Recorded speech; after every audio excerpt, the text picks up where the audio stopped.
Assalamualaikum warahmatullahi wabarakatuh.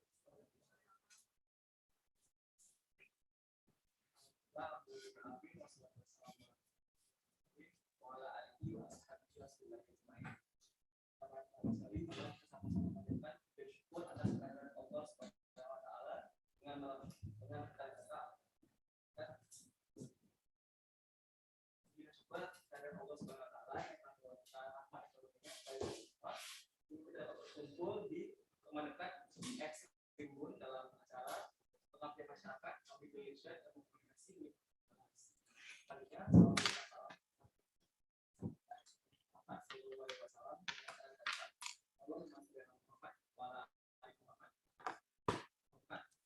Bapak Ibu dosen tim dari pengabdian masyarakat Bapak Habibie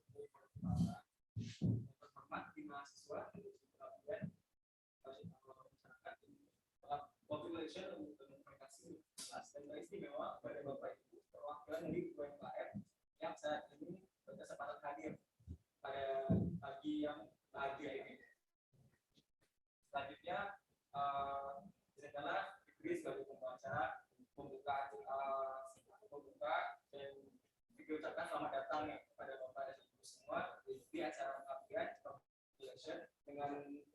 dengan judul pengabdian masyarakatnya ya Pak, konten kreatif digital marketing, pelatihan e-commerce dan merancang pesan persuasif bagi pelaku UMKM di Kota Padang.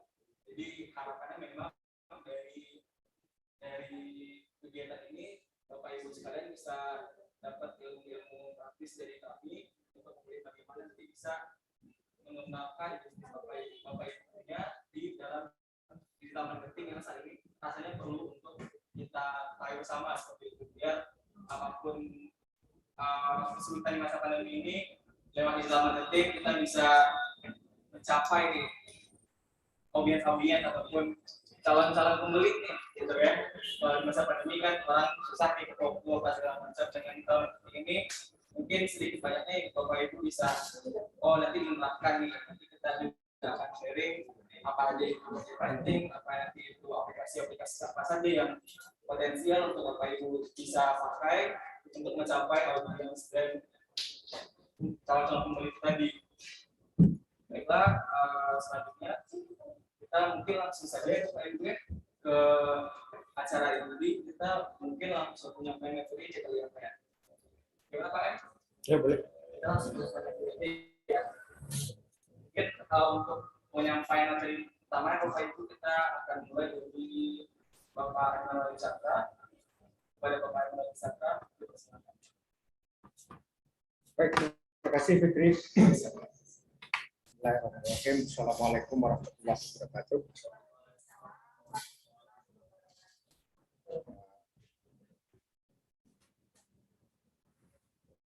Ibu yang berbahagia,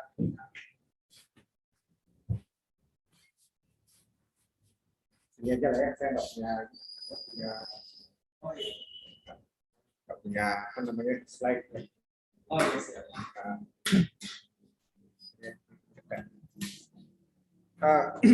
Pertama saya mengucapkan selamat datang di dalam acara pengabdian masyarakat yang dilakukan oleh tim dosen dan mahasiswa dari jurusan Ilmu Komunikasi Fakultas Ilmu Sosial dan Politik Universitas Andalas.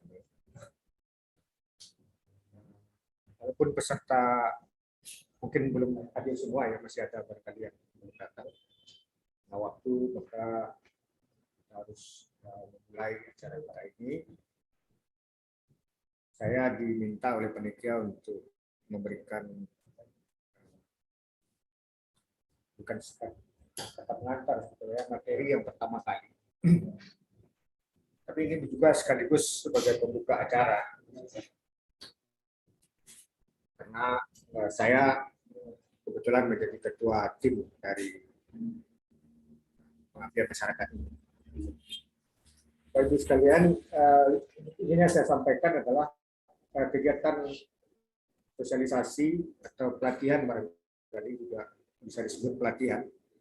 Digital marketing ini sudah tahunan kita lakukan. Kita sudah melakukan kegiatan-kegiatan ini di daerah sebelumnya. Jadi kalau di Padang ini yang berapa? Yang kedua, tapi sebelumnya kita pernah juga di Solo, di Sawalunto. Ya, dan alhamdulillah karena pengabdian ini tidak hanya selesai di sini, kita selalu follow up dengan komunikasi sesudah pelatihan. Cukup bagus hasilnya. Tapi mungkin karena di pelosok ya, di daerah, digital marketing itu masih sangat asing bagi orang, kemudian kita berikan sedikit pengetahuan, ya, nggak banyak-banyak sebetulnya. Kita juga tidak punya terlalu banyak pengetahuan sekali. Sedikit pengetahuan dan itu ternyata bisa dimanfaatkan dengan baik. Nah, kebetulan di sekarang ini karena kita berhadapan dengan pandemi, kita tidak bisa menjangkau para pelaku usaha mikro maupun UMKM di daerah-daerah. Jadi kita beri prioritas sekarang untuk di Kota Padang. Nah, mudah-mudahan dengan sedikit pengetahuan yang ingin kita sampaikan dalam kesempatan ini, mudah-mudahan ada manfaatnya. Ya, itu harapan kita semua. Dan seperti saya katakan tadi, hendaknya komunikasi kita tidak hanya sampai di sini saja pada hari ini. Jadi kita bangun komunikasi untuk ke depannya juga. Kami senang direcoki gitu ya, dengan persoalan-persoalan yang Bapak Ibu hadapi, karena itu juga akan memicu kami untuk berpikir semangat untuk mengembangkan secara bersama-sama UMKM di daerah. Dan kami yakin sekali bahwa UMKM itu adalah kekuatan ekonomi masyarakat yang sebenarnya. Pada saat seperti sekarang itu teruji betul bahwa UMKM itu lebih, kata orang kampung saya, lebih mada daripada usaha-usaha besar. Ya, usaha-usaha besar sudah mulai rontok sekarang. Kalau di Jawa itu giant yang begitu gagahnya, namanya juga giant raksasa. Nah, sekarang sudah hancur lebur. Dan banyak usaha-usaha besar sekarang harus tutup karena tidak mampu lagi membayar karyawan, mulai dengan merumahkan karyawan, lalu kemudian yang terakhir dalam menutup gerai-gerai mereka. Itu yang terjadi. Dan dalam sejarahnya usaha-usaha kecil itu memang lebih tahan ya, menghadapi situasi. Kita bandingkan truk dengan sepeda motor, mana yang lebih lincah? Pasti sepeda motor lebih lincah. Ya, kalau kita ke Bukit Tinggi, sepeda motor lebih dulu sampai di Bukit Tinggi daripada truk. Itu perumpamaannya. Nah, tapi persoalannya adalah UMKM itu jumlahnya luar biasa banyak, ratusan ribu, yang mau tidak mau harus bersaing secara ketat. Harus bersaing ketat.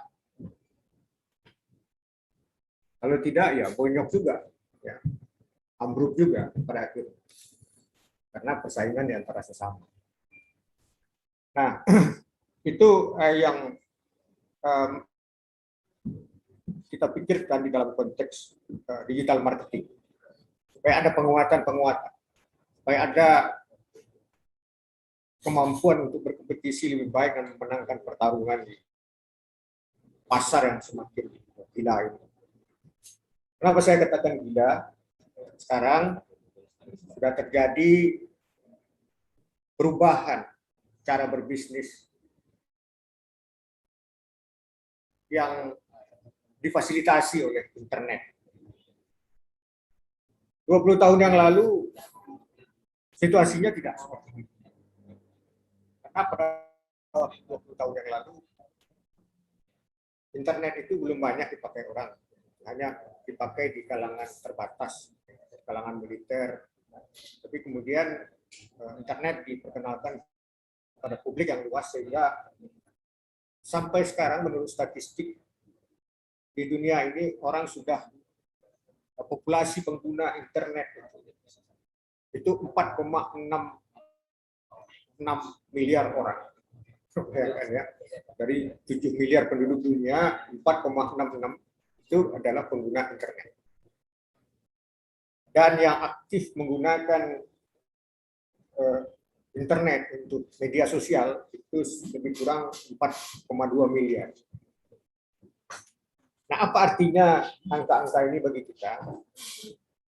Internet menyebabkan orang saling terhubung satu sama lain. Sebelum ada internet tidak ada koneksitas, tidak ada hubungan. Tapi dengan adanya internet, kita terhubung dengan miliaran orang, dengan 4,6 juta dan 4,6 miliar orang kita terhubung. Cuma kita saja tidak menyadari. Atau kita tidak tahu bagaimana cara berhubungan dengan orang-orang. Jadi kalau Presiden Amerika memakai internet, kita ini terhubung dengan Presiden Amerika. Artinya apa?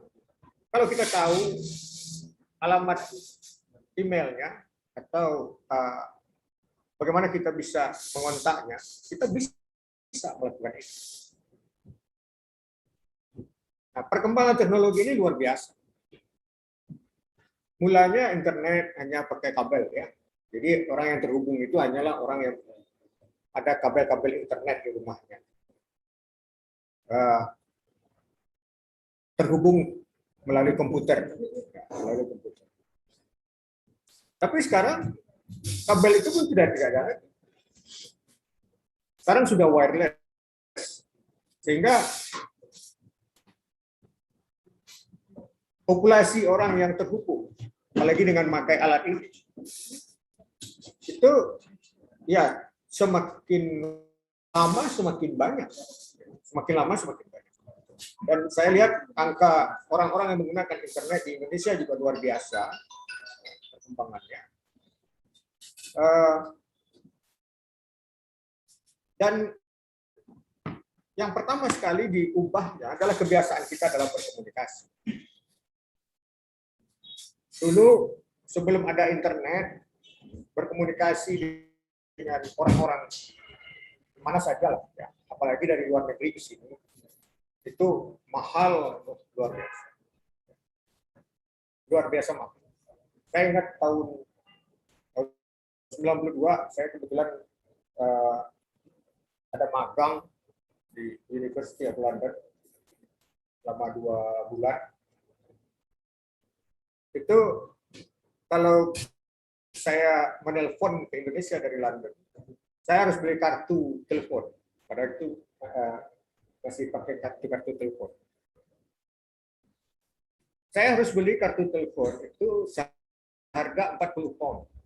40 pound itu hanya untuk beberapa menit saja menelpon, mendengar suara anak dan istri saja. Nah, berapa nilai 40 pound itu? Bandingkan harga rokok sebungkus 2,5 pound. 2,5 pound. Berarti ya. Kalau 10 pound dapat 4 bungkus rokok, berarti kalau dikali 4, berarti sudah berapa bungkus? Ya. Sudah lebih dari 1 pak rokok. Itu hanya beberapa menit habis. Begitu mahalnya biaya komunikasi pada waktu itu.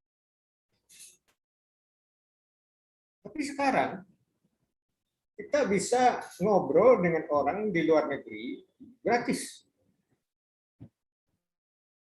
Ngobrol kelihatan lagi muka. Kita pakai Google Meet misalnya.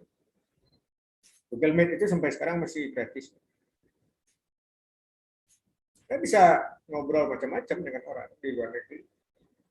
Atau seperti yang dilakukan oleh YouTuber Pikinaki itu, dia pakai Ome TV, menggangguin orang seluruh dunia kan, ganggunya orang seluruh dunia, itu nggak bayar. Paling paling dia bayar cuma langganan internetnya, ya sangat murah kalau dibandingkan dengan biaya pada waktu itu. Jadi jangan heran kalau sekarang orang Indonesia pacaran sama orang Amerika, gitu ya. Tapi ketemunya di dunia maya itu saja, ya. Ketemunya di layar Zoom, Google Meet, atau apa lagi ya, Skype, ya. Tapi Skype kurang begitu lagi. Ya. Atau Zoom. Zoom bisa bicara 40 menit juga gratis, kita bisa bicara dengan orang 10 menit. Nah, perkembangan teknologi seperti ini pada akhirnya tidak hanya sekedar untuk say hello, untuk berkomunikasi, untuk mengatakan apa kabar, itu ya. Tidak. Tapi akhirnya digunakan orang juga untuk berdagang, untuk memperkenalkan produk mereka, atau memperkenalkan space. Katakanlah dia punya hotel misalnya, ya, punya hotel atau guest house misalnya, karena dia pandai berbahasa asing, lalu dia gunakan fasilitas tadi, dia bisa menceritakan guest house yang dia punya itu ke orang-orang yang ada di Eropa, di Amerika, dan segala macam. Datanglah sini, dia juga bisa pameran. Ini gambar guest house. Bahkan bisa siaran langsung juga kalau kita pakai pakai WA juga bisa, ya, pakai siaran langsung. Kita mainkan WA kita dan orang-orang di Amerika bisa langsung lihat ini guest house kita, datanglah. Sampai ke WC ini fasilitasnya ada, bisa dilihat kan. Nah, itulah yang kemudian berkembang menjadi konsep digital marketing. Bagaimana memasarkan produk kita dengan menggunakan perangkat digital. Mana memasarkannya melalui platform media sosial, apakah itu dengan menggunakan WhatsApp, menggunakan Instagram, YouTube, apalagi BIP, atau yang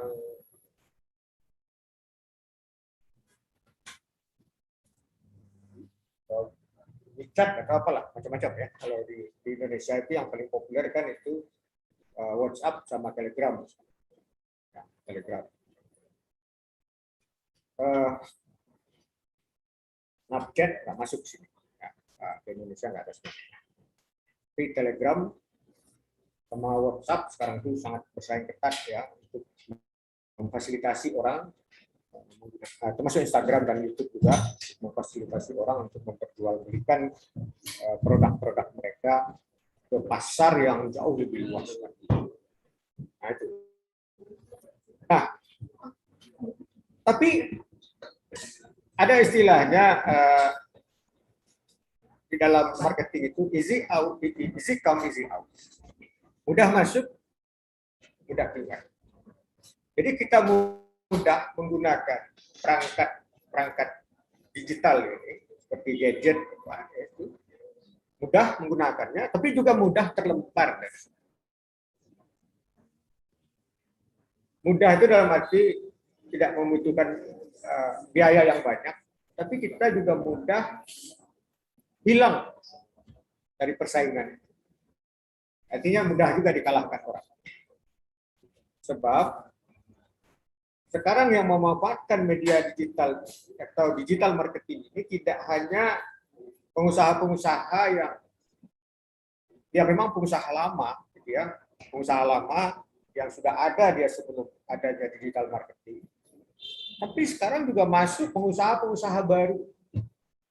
Nah, banyak sekarang sarjana-sarjana baru memutuskan untuk buka usaha sendiri. Atau tamat SMA buka usaha sendiri. Dia tidak mau jadi karyawan orang. Ngapain jadi karyawan orang? Sekarang kan buka usaha tidak perlu lagi toko. Ya. Seperti anak saya sudah kerja dulu di Jakarta, karena nggak tahan jadi karyawan gitu. Harus masuk pagi, pulang sore, segala macam, stres dia. Dia pulang ke Padang, sekarang dia usaha sendiri di rumah, saat kecil-kecilan dia membuat kue-kue, macam kue lah dia buat, kemudian dia jual secara online. Dan alhamdulillah dia mendapatkan penghasilan itu jauh di atas penghasilannya ketika menjadi pegawai. Padahal dia di rumahnya dan dia membuat sistem pre-order. Jadi kalau dia pengen membuat sesuatu, dia bilang saya akan membuat kue ini tanggal sekian, siapa pesan. Nah, setelah itu baru dia buat. Jadi kalau pesanannya ada misalnya 100, ya buat 100. Kalau pesanan 80 ya semua habis. Nggak ada yang tersisa. Jadi nggak ada barang yang tersisa. Dan dia jual melalui Instagram, melalui Facebook. Itu saja.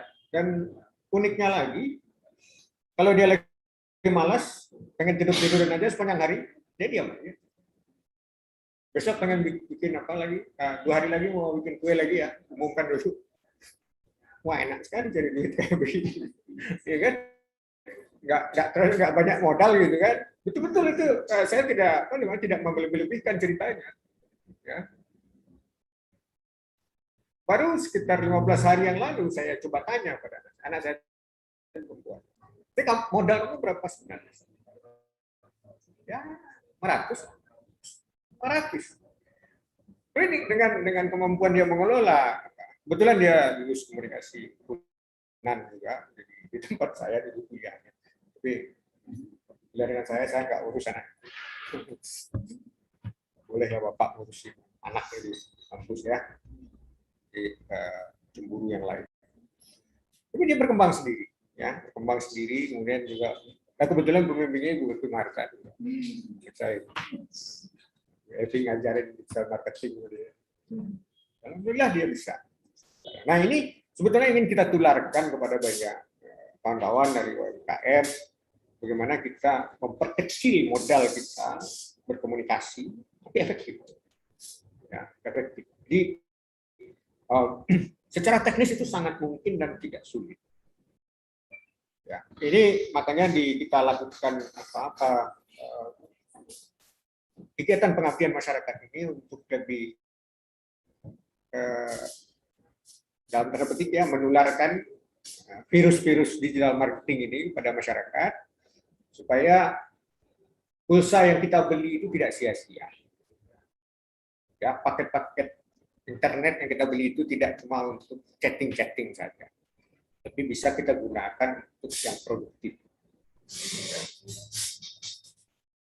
Kalau hanya sekedar chatting, kemudian ngobrol yang tidak kan mubazir. Tapi kalau kita gunakan dia untuk kegiatan ekonomi, itu alhamdulillah pada saat sekarang katakanlah misalnya sewa properti begitu mahal sekarang ya, sewa toko saja tak berapa sekarang mahal, kemudian orang yang punya toko tidak pula mau dibayar untuk 1 tahun, mintanya 2 tahun, 3 tahun, itu kan luar biasa besar. Tapi kalau kita punya kegiatan usaha yang digital itu tidak ada lagi persoalan tempat. Kita bisa menggunakan tempat. Ya di sini saja. Ya, ini saja yang jadi tempat. Nah, tapi seperti saya katakan tadi, dengan adanya kemudahan di dalam menggunakan alat komunikasi atau masuk ke dalam dunia digital marketing, persaingan itu juga menjadi satu problem yang serius kan. Karena semua orang masuk ke tempat itu dan bersaing. Nah, cobalah buka misalnya marketplace-nya Facebook. Itu penawaran barangnya luar biasa itu. Sama-sama gitu ya. Produk yang sama itu berjejer-jejer. Nah, di sini muncul problem komunikasi yang sebenarnya. Nah, siapa yang memenangkan komunikasi? Dialah yang akan mendapat manfaat terbesar dari digital marketing. Nah, apa yang disebut komunikasi itu? Di antaranya adalah branding. Ya.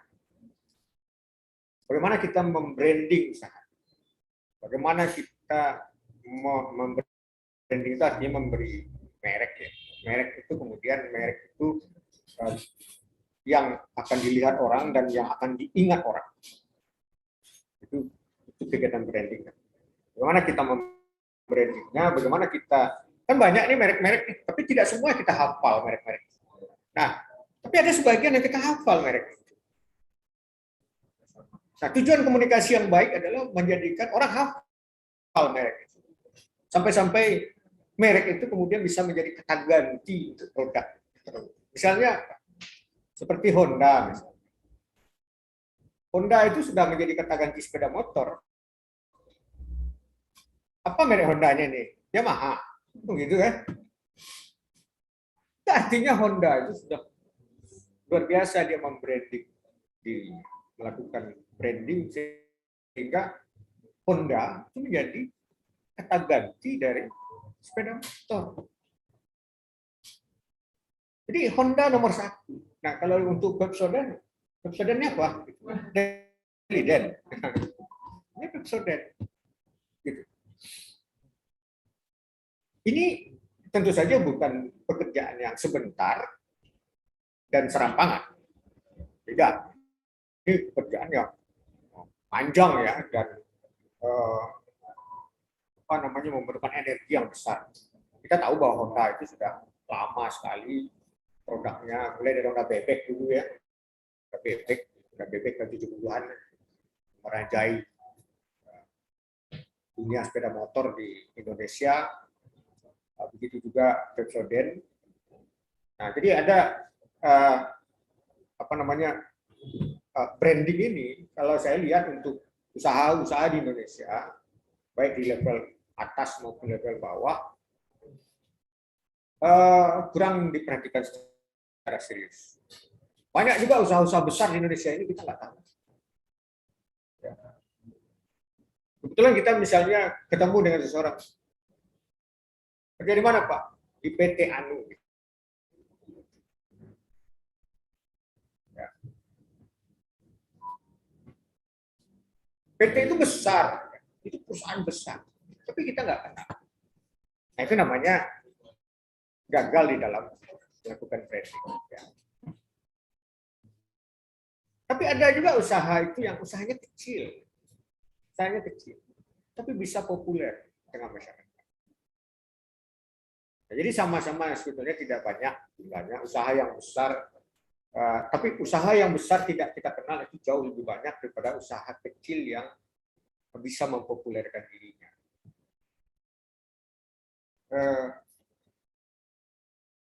Nah, untuk apa sih sebetulnya kita membranding? Gitu ya.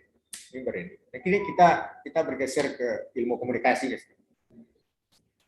Jadi branding itu menanamkan sesuatu di dalam kepala orang, dalam ingatan orang. Itu prinsip. Bagaimana kita menanamkan sesuatu sehingga kalau dalam kondisi apapun orang ingat kita. Dalam kondisi apapun, misalnya dia sakit, dia masih ada dalam kepala. Kalaupun ngigau, barangkali merek kita juga disebutnya. Ya, sudah sekarat, tapi dia masih ingat. Itu target komunikasi yang sebetulnya seperti itu. Bagaimana kita bertahan ketika ada pendatang baru, merek-merek baru datang. Orang tidak cepat beralih ke merek baru. Karena merek baru itu juga memerlukan proses cukup lama untuk tertanam di dalam pikirannya. Tidak tiba-tiba saja orang menjadi ingat merek itu. Tetap orang akan mengingat apa yang sudah dia ingat. Nah, setelah itu apa lagi? Ya, setelah orang ingat merek kita, apa lagi? Jangan sampai orang ingat merek kita, tapi yang jelek-jeleknya yang dilihat. Ya. Jangan sampai yang jelek-jelek yang diingat. Jangan sampai dia berdoa misalnya auzubillahi minasyaitonirrajim yang kebayang kita gitu kan. Kok celaka hidup kita kalau begitu. Ya, seperti saya sekarang ini setiap saya baca auzubillahi minasyaitonirrajim, beberapa orang petinggi politik di Indonesia itu kebayang saya.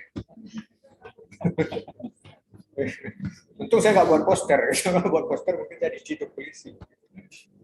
Itu memang realitasnya seperti itu. Itu jujur ya. Setiap saya sholat baca ada 4 orang terbayang terus.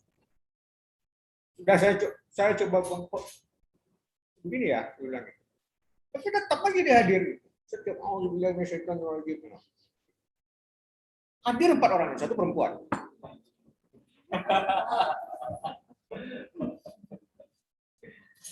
Hendaknya merek kita jangan seperti itu. Jangan ketika orang baca auzubillahi minasyaitonirrajim, merek kita yang muncul walanya, itu bahaya. Itu ambruk kita udah kalau begitu. Tapi ketika dia senang, dia happy, dia membaca alhamdulillahirabbil alamin, lalu merek kita muncul di kepalanya. Yang lebih baik. Nah, ketika orang mengingat kita dalam nilai yang positif, misalkan, silakan Bu. Silakan Bu. Ini kami sudah mulai. Iya, karena baru dikasih tahu katanya cuma Iya. Ya, ya. Ya, Ya. Izin dilanjut Bu ya, ya. Pak.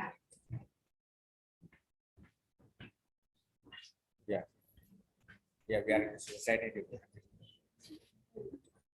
Potong pula. Nah, jadi tertanamnya merek itu di dalam kepala orang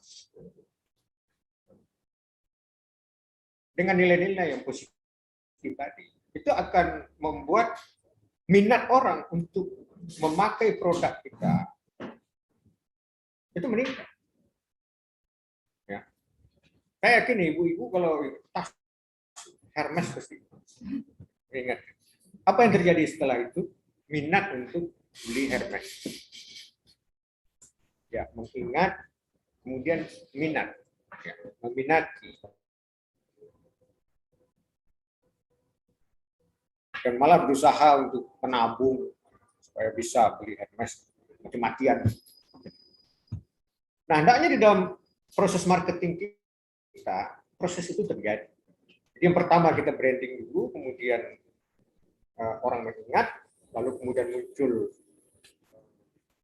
rasa suka, ya, rasa suka terhadap produk kita, dan ada kebutuhan untuk membeli, ada kebutuhan itu. Proses-proses itu yang perlu kita lewati. Nah, kecuali kalau kita jualan di pinggir jalan, barangkali ya prosesnya ya itu tergantung situasi saja. Ada kebetulan orang-orang lewat terus dia beli. Biasanya orang yang membeli itu tidak merek yang dia lihat, tapi produknya. Oh, ini jual gorengan nih. Apa merek gorengannya? Dia nggak lihat kan, yang penting gorengnya. Nah, tapi di dalam konsep digital marketing yang kita tekankan itu adalah kekuatan brand itu tadi. Ya, bagaimana brand itu tertanam di dalam pikiran. Nah, saya ingat waktu saya masih di Bandung, teman-teman di Bandung suka setiap minggu itu pasti ngumpul, terus programnya adalah beli batagor Mang Jai. Terus saja begitu, Mang Jai ini, batagor Mang Jai. Dan saya coba batagor memang enak. Tapi saya nggak tahu Mang Jai ini di mana sebetulnya dia jualan. Kok terkenal sekali batagor Mang Jai. Kemudian saya ikut teman ke tempat Mang Jai itu jualan. Itu ternyata dia jualan tuh di daerah Kopo. Karena saya di Pati Ukur di utara Bandung. Di Kopo itu dari di Pati Ukur ke Kopo itu habis waktu sekitar 1 jam. 1 jam. Dan tempatnya itu bila masuk gang pula lagi. Ya, masuk gang pula. Nggak ada mobil bisa masuk situ. Jadi kita parkir di luar, itu mau jalan kaki ke dalam. Tapi di dalam, Masya Allah, itu tempat apa namanya yang ternyata rame orang antri membeli batagor. Ya kebanyakan bukan makan di situ, tapi beli berkantong-kantong. Jadi begitu kuatnya branding Mang Jai, sehingga dimanapun tempatnya dicari orang. Sampai sekarang saya meninggalkan Bandung itu 2016. Sudah berapa tahun? 5 tahun.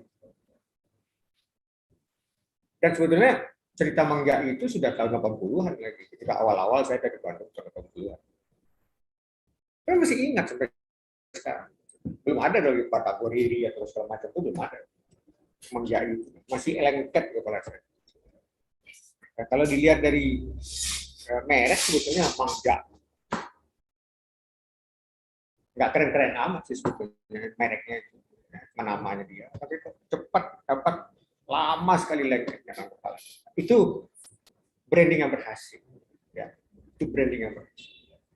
Lalu kemudian muncul minat. Nah, ada kebutuhan. Setelah orang mencoba, dia akan melakukan evaluasi. Apakah kepopulerannya, ketenarannya sama nggak dengan rasa? Itu akan menentukan apakah orang besok akan beralih ke merek lain atau tidak. Kalau ternyata yang dia rasakan itu memang cocok dengan mereknya, enak, gitu ya. Merek itu akan tertanam lebih dalam lagi. Dan kebutuhan itu akan terus berlanjut. Ada barang baru, oh nggak bisa masuk. Ya, saya akan tetap. Maka muncullah yang namanya brand loyalty. Apa itu brand loyalty? Kesetiaan kepada merek. Kan kedengaran ya? Pakai mic orang di seberang sana. Itulah namanya kesetiaan kepada merek. Kesetiaan kepada merek itu kita bisa lihat bagaimana ada orang begitu fanatik membeli mobil Toyota. Sudah berkali-kali diganti mobil. Mulai dari mungkin mulai tahun 76 dia punya Corona 2000. Nah, kemudian muncul Kijang, dia beli Kijang. Sampai sekarang dia ada muncul Innova Reborn, dia beli itu juga. Nggak mau pindah ke merek lain. Ya, setia.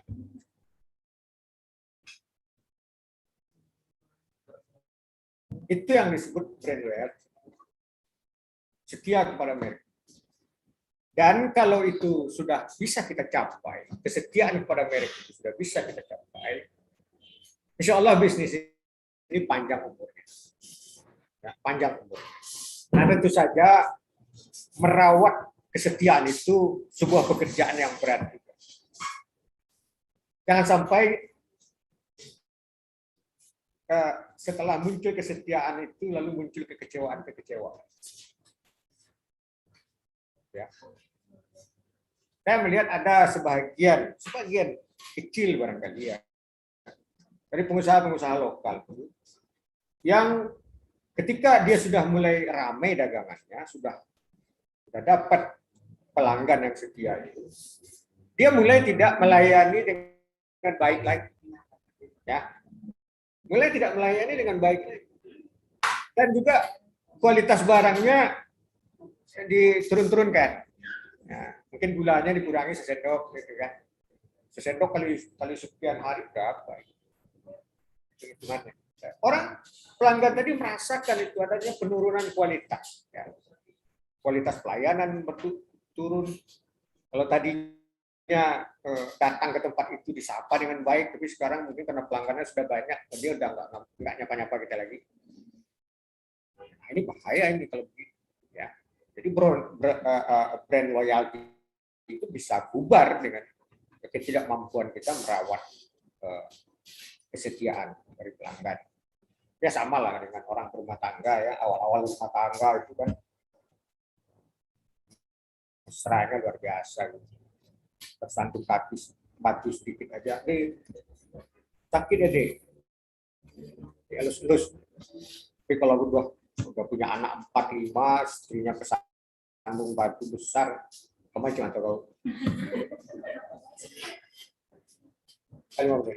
Nah itu, jadi bagaimana merawat itu saya kira nanti bisa Ibu Revi atau Pak Ilham yang menjelaskan itu. Nah, jadi nanti stressingnya akan kepada bagaimana kita membangun merek itu. nanti ini itu Pak Ilham itu apanya yang ngajarnya kalau di UNAN itu ya.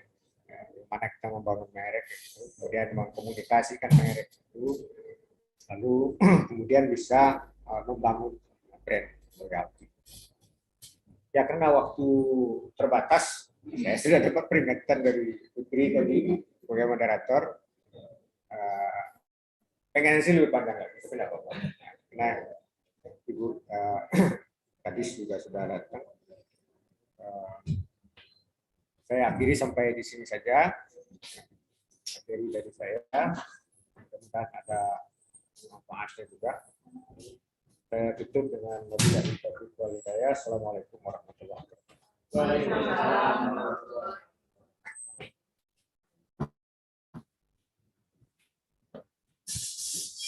Baiklah, terima kasih kita ucapkan kepada Bapak Emerald Catra yang sudah memberikan sepatah dua kata ya, dan juga dari pengantar bagaimana dari branding, kita sebagai pelaku UMKM itu bisa menanamkan mindset di kepala para calon pembeli kita. Kemudian kalau misalnya ingat sesuatu, ada momennya, oh ingatnya brand Bapak Ibu sekalian seperti itu. Nah, berhubung nih Bapak Ibu sekalian, kita udah ada juga nih perwakilan dari Dinas Koperasi, Ibu Rina dari Kabid Pemberdayaan UMKM ya Bu ya. Nah, jika persilakan kepada Ibu Rina selaku perwakilan Dinas Koperasi untuk menyampaikan sambutan dan juga mungkin sekaligus membuka acara kita pada pagi ini. Kepada Ibu Rina dipersilakan.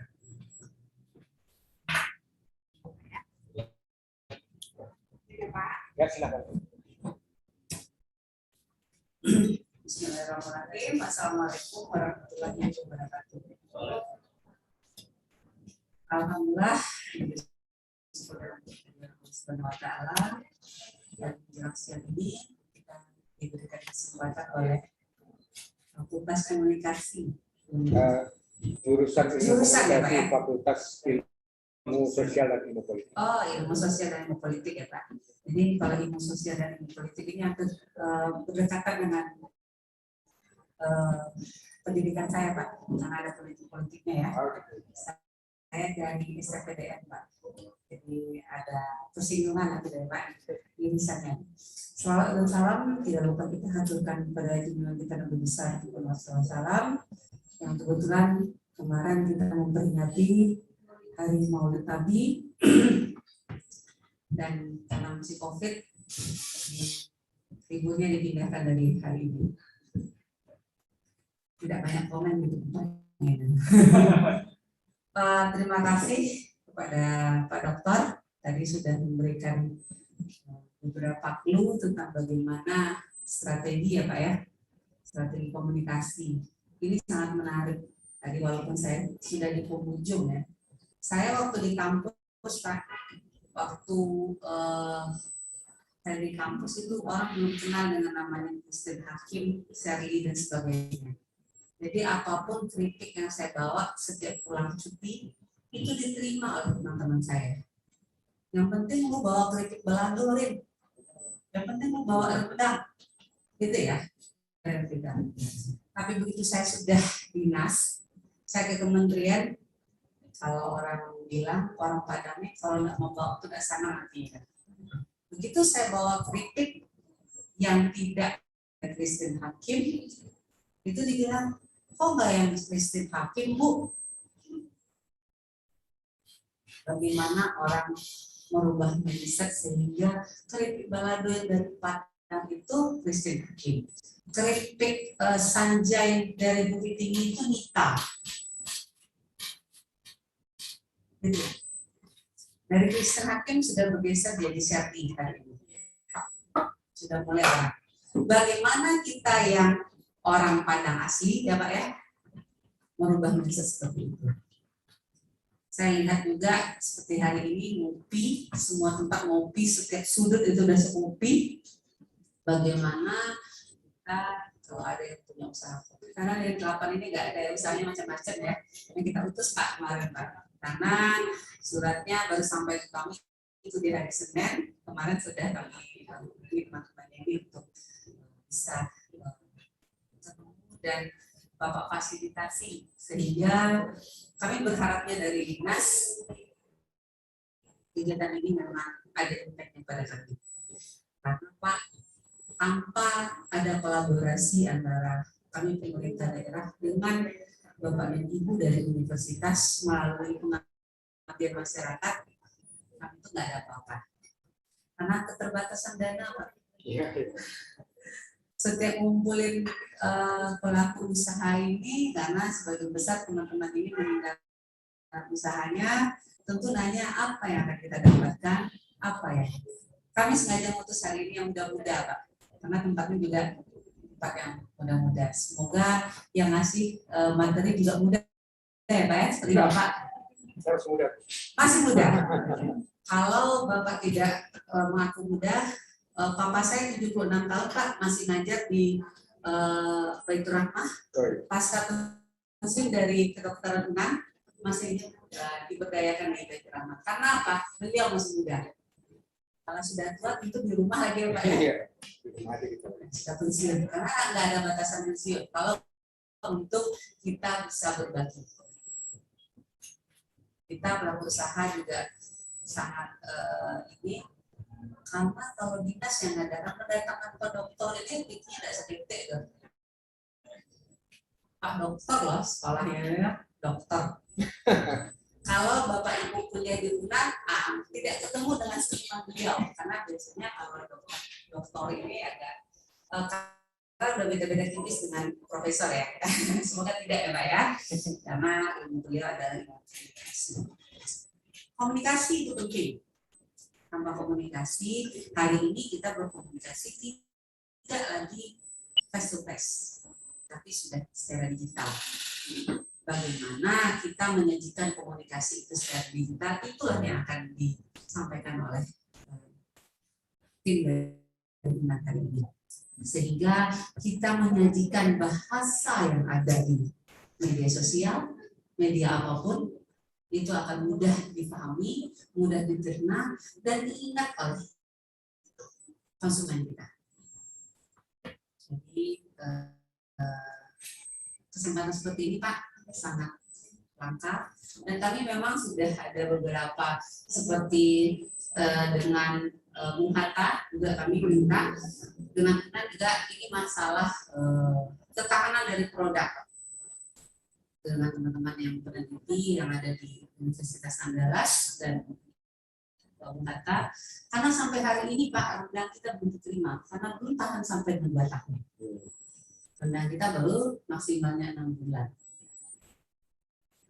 Dan bagaimana seharusnya kita putar otak, begitu saya tanya Pak dengan teman-teman yang pelaku usaha ekspor, seharusnya kita tidak ekspor rendang, tapi bagaimana mengekspor bumbu rendang.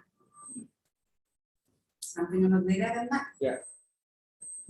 Kenapa harga daging di Padang di Sumatera Barat lebih mahal daripada daging di luar negeri? Ya, 150 Pak, dari yang mau, sebenarnya dari pasar nih Pak. Karena kalau libur ini beginilah kalau ibu-ibu ya Pak ya. Tadi ditelepon, Bu Rina deh. Ternyata kita juga diundang untuk pembukaan. Jadi akhirnya Pak Kadis perintahkan saya untuk hadir di sini. Karena beliau juga disibukkan. Jadi bagaimana kita merubah mindset? Kita tidak terpaku dengan satu usaha. Rendang dulu katanya, contohnya menjadikannya dan bumbu rendang sasetan yang barangkali itu kan yang babi. Karena apa di luar negeri sana dagingnya ya daging babi. Karena bumbunya dari kita. Why not? Kita tidak pernah tahu ada rendang mini, ada rendang telur. Sekarang sudah varian rendang itu. Tapi ya rendang jamur itu sudah ada. Jadi dengan perkembangan itu kita harus melirik. Dan secara digital marketing hari ini dunia itu sudah terbuka, dunia itu sudah berkembang. Tidak perlu lagi jauh-jauh kita pergi pameran Pak. Dulu Pak kita harus menunggu 1 tahun untuk bisa pameran ke luar negeri. Tapi hari ini Bapak dan Ibu silakan pameran sendiri, memanfaatkan. Ini apalagi yang muda-muda Pak, nggak mungkin tidak melek dengan teknologi. Kita saja yang sudah mulai memasuki usia 40 tahun itu sudah harus mulai dengan apa-apa sudah dengan IT. Jadi yang muda itu yang berkarya, yang inovatif, pelaku usaha juga seperti itu. Jadi ini contohnya Pak Zeci, ini dia sebenarnya adalah usaha ibunya. Saya selalu expose dia, kenapa? Jangan ibunya lagi yang tampil. Karena kalau ibunya masih jualan Pak, jualan untuk pameran, door to door kalau kayak ibunya, itu nggak main lagi. Tapi harus bagaimana semua produk ini bisa dilakukan. Dan kalau online kita sudah siap untuk ekspor. Usaha mikro sekarang sudah bisa ekspor karena apa? Batasan dari usaha mikro kita ini dulu Pak, usaha mikro ini sampai dengan 200 juta. Di atas 200 juta sudah kecil. Kalau sekarang enggak, 1 miliar itu sudah masih masuk mikro.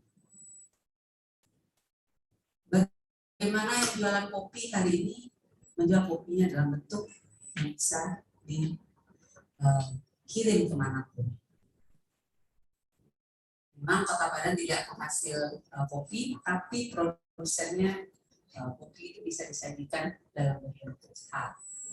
Jadi kami memang berharap kegiatan ini Pak tidak sekali ini, tidak tapi berkelanjutan karena melalui pengabdian masyarakat ini kita bisa membantu pelaku usaha. Dan semoga kalau kami jadi amal jariah pada kita, karena beramal itu tidak hanya bersedekah tapi berbagi ilmu. Jadi terima kasih kepada Bapak dan Ibu dari Universitas Andalas, dan dengan mengucapkan Bismillahirrahmanirrahim, acara sosialisasi apa ini Pak? Sosialisasi atau seperti apa ini? Workshop digital marketing untuk pelaku usaha mikro di Kota Padang. Dengan mengucapkan Bismillahirrahmanirrahim. Terima kasih, dan maaf wabillahi taufiq wal hidayah. Assalamualaikum warahmatullahi wabarakatuh.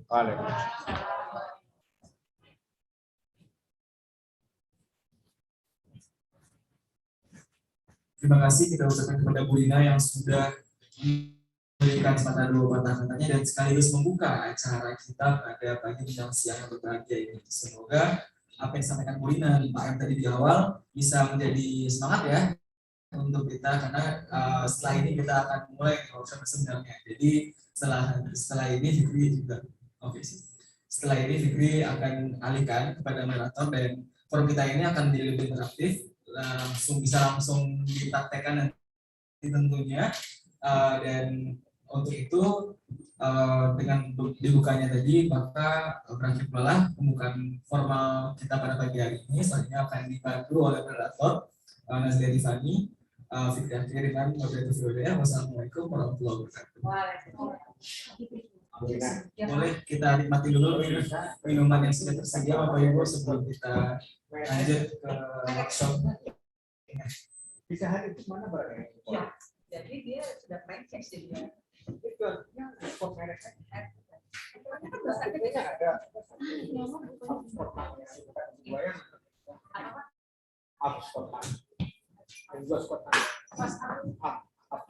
Ya, yang tadi. Yang sebelum Ya, tadi. Itu kasih saya.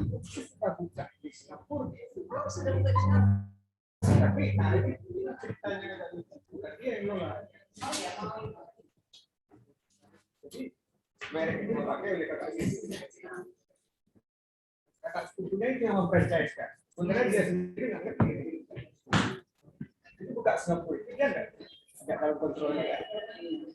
Nah, itu mungkin ilmu franchise itu seperti tanpa kopi kita, ya kan? Dia cuma menyiapkan SOP kan. seperti kami masuk ya Pak Ya, itu nanti bisa dijual. Merek ini Itu satu lagi keuntungan kita bisa terhindar dari rentang barusan. Karena kalau rentang kita bisa membrand kalau rentang katakanlah rentang dapat ACC. Rentang ACC itu udah komunikasi Universitas Andalas. Nah, untuk materi awalnya ini kita akan seru-seruan bareng Ibu Revi Marta. Nah, itu yang di sebelah kanan yang pakai baju hijau itu ada Ibu Revi Marta. Dari sebelahnya ada Bapak Ilham Hafifi, juga merupakan seorang dosen dari jurusan Public Relations dan Komunikasi Universitas Andalas. Nah, mungkin saya bacakan terlebih dahulu materi apa saja dan kegiatan apa saja yang akan kita lakukan sama-sama pada hari ini. Yang pertama, kita akan mempelajari bagaimana memacu kreativitas di era digital ini bersama Bu Revi. Kemudian dilanjutkan lagi dengan materi kita akan mengetahui sama-sama tools apa saja yang akan Bapak Ibu digunakan nantinya untuk mengimplementasikan materi-materi yang sudah disampaikan gitu. Nah, juga nanti akan ada rapat bimbing langsung dari teman-teman mahasiswa, ada Yuda, ada Fikri dan juga Fadi sendiri. Selanjutnya nanti kita akan melakukan praktek langsung atau membuat konten langsung dari materi yang disampaikan oleh Bu Revi dan Pak Ilham. Kemudian nanti kita akan pantau jangka tengah ya Pak Ilham ya, untuk kita buatkan grupnya sama-sama, kita pantau apakah konten-konten yang dibuat atau yang dipelajari hari ini bisa tetap dijalankan nantinya. Nah, jangan sedih juga karena hari ini kita akan merancang bersama juga ada cafe break-nya. Jadi jangan khawatir dan tetap semangat. Mungkin langsung saja saya persilakan kepada Bu Revi untuk memaparkan materinya. Kepada Bu Revi disilakan.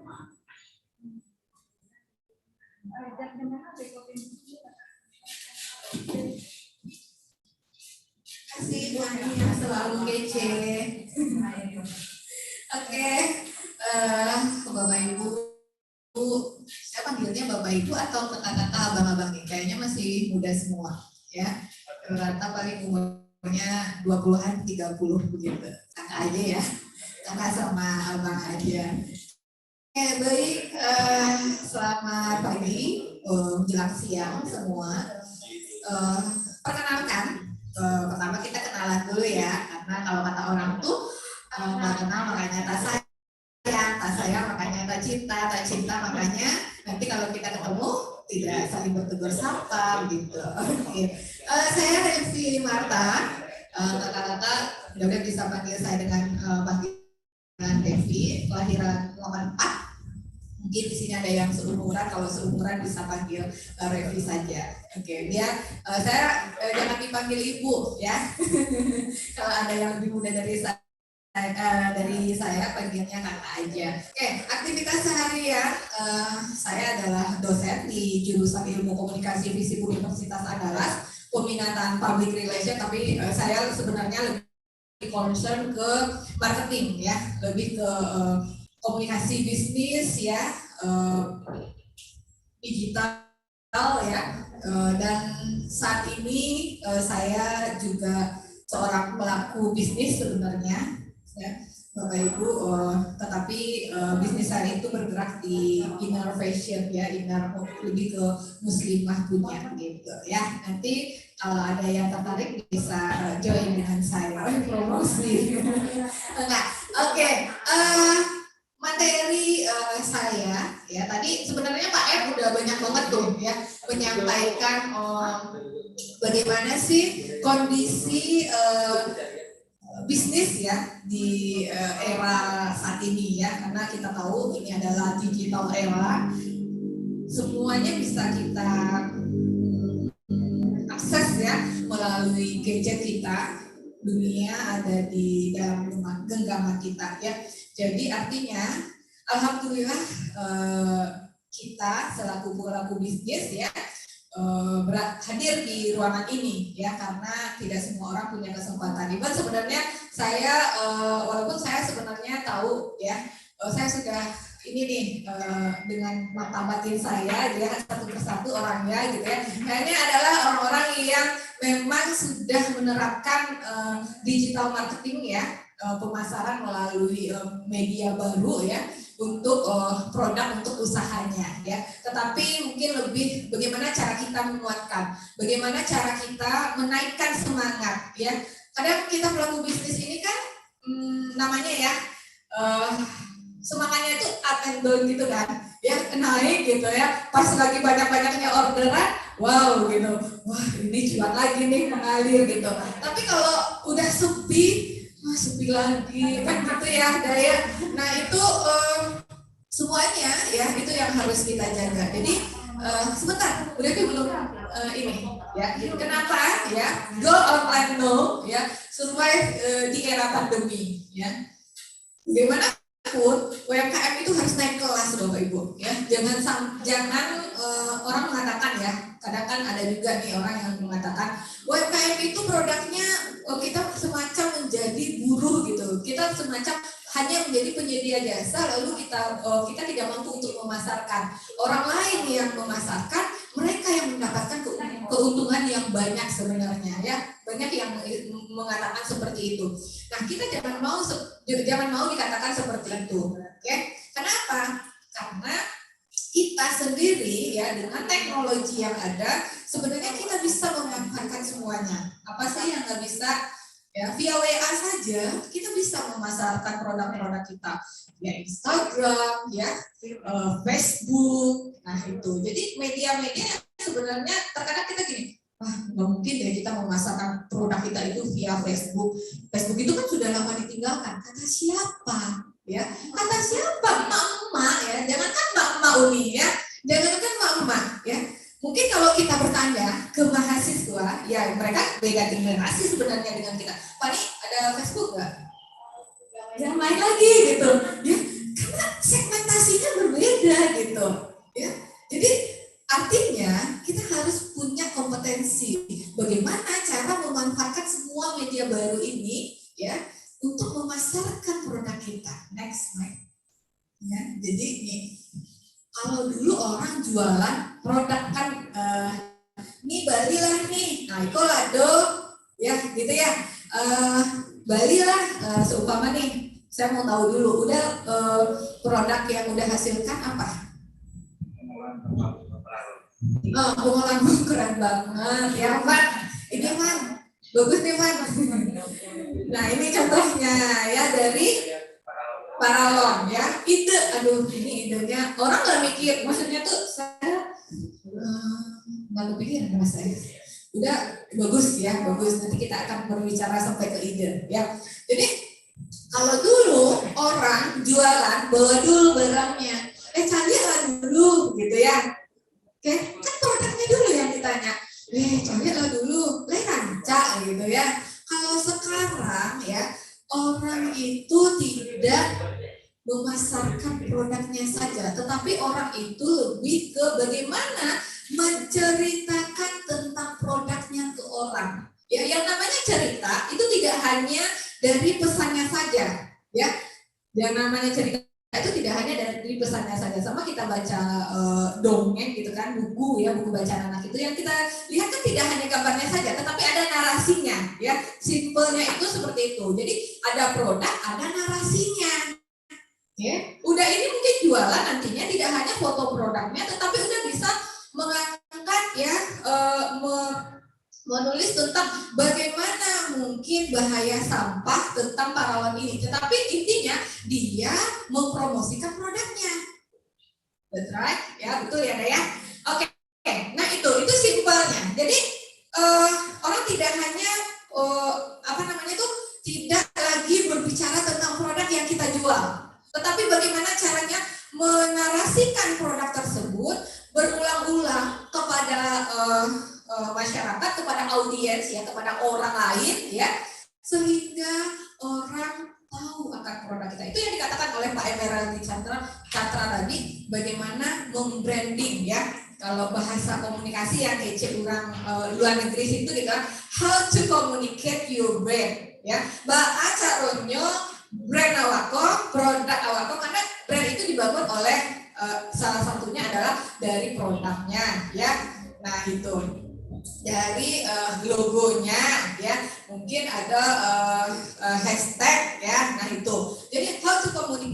brand. Nah, kece orang luar situ. Nah, kece orang awak, baacaronya produk awak itu sampai ke orang lain ya, sehingga orang tuh tahu dengan produk awak gitu ya.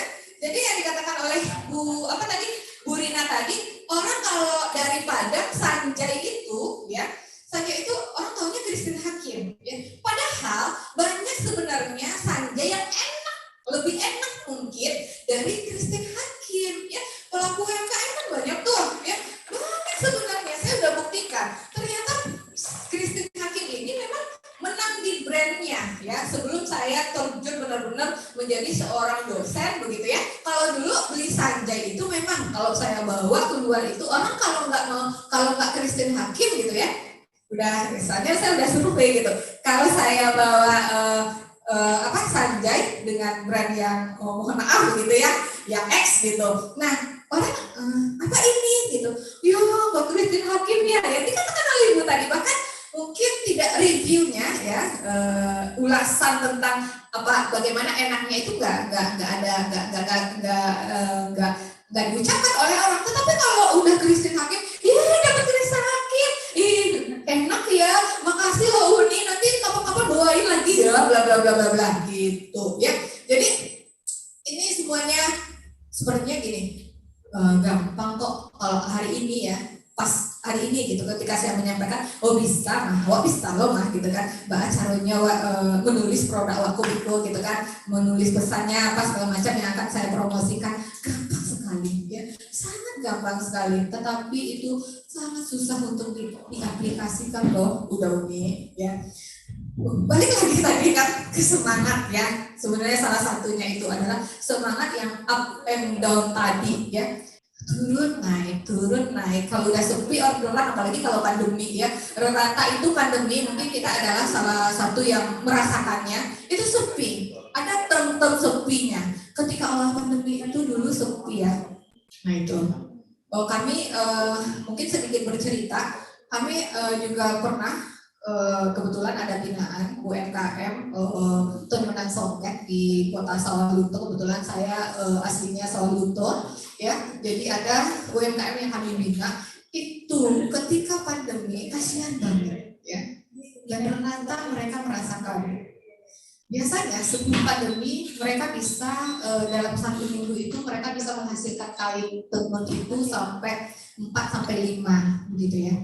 Lalu mereka bawa ke distributor ya, tangan kedua lah ya bagi mereka. Nah, mereka jual ke sana itu nggak diterima. Kenapa? Kain di sana juga udah numpuk gitu loh. Artinya mereka tidak mampu untuk bagaimana caranya ya. Ini kain saya 4-5. Gimana cara saya untuk menjualnya? Mereka nggak paham gitu. Artinya pendapatan mereka juga menurun sangat drastis sekali. Itu yang sangat kasihan.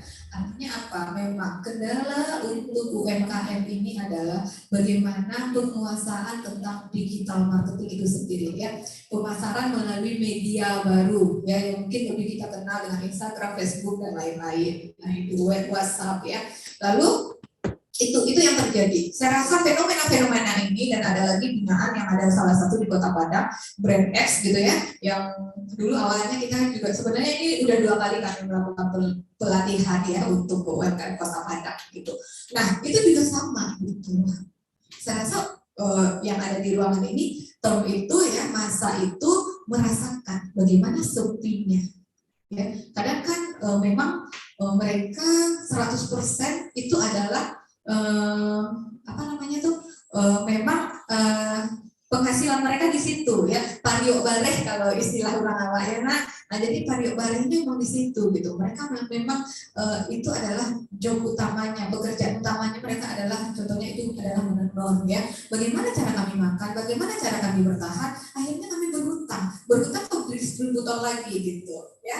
Nah itu, jadi itu yang terjadi. Susah, gampang diucapkan tapi sangat sulit untuk diaplikasikan. Tetapi tenang saja, melalui pelatihan ini nantinya orang yang berkompeten tentunya ada mahasiswa saya, ada Pak Ilham juga, adalah orang yang memang concern juga gitu. Karena kan kalau kita belajar nih key-nya ya ini salah satu key yang ini. Punya anak di rumah, udah punya anak? Udah, umurnya berapa? Udah punya anak? Udah? Berapa umur anaknya? 8 tahun, belum masuk kriteria. Atau punya sepupu? Umurnya? Umur sepupunya? Ada yang 20? Oke, 20 seginilah ya kita angkat ya. Fani berapa umurnya? Oke, 20 ya. 20 artinya saya menganggap sepupu muda adalah pertama adalah orang yang memang tersentuh oleh teknologi ya. Manfaatkan dulu orang sekitar kita. Karena mereka adalah orang yang sangat-sangat paham sebenarnya ya. Mereka kalau tidak mereka mungkin tidak bisa nih kata-katanya gitu kan, tapi semua bisa kita pelajari. Tetapi mereka adalah orang-orang yang memang terpapar oleh teknologi. Saya yakin sekali. Jadi manfaatkan dulu orang-orang yang di sekitar kita ya. Oke, next slide. Next slide, please. Oke, nah ini adalah masa kita bertarung beralih ya dari apa yang dinamakan dengan pemasaran tradisional ke pemasaran digital. Oke, ini untuk udah pakai media online untuk pemasaran produknya? Sudah pakai media apa? Instagram ya. Kalau boleh saya tahu viewersnya udah berapa? Udah banyak ya. Udah banyak. Oke, udah banyak gitu aja ya. Apa yang Uni rasakan ketika Uni memasarkan produk Uni di media Instagram ini? Orang lebih banyak tahu dari orang luar kota. Udah gitu apa lagi?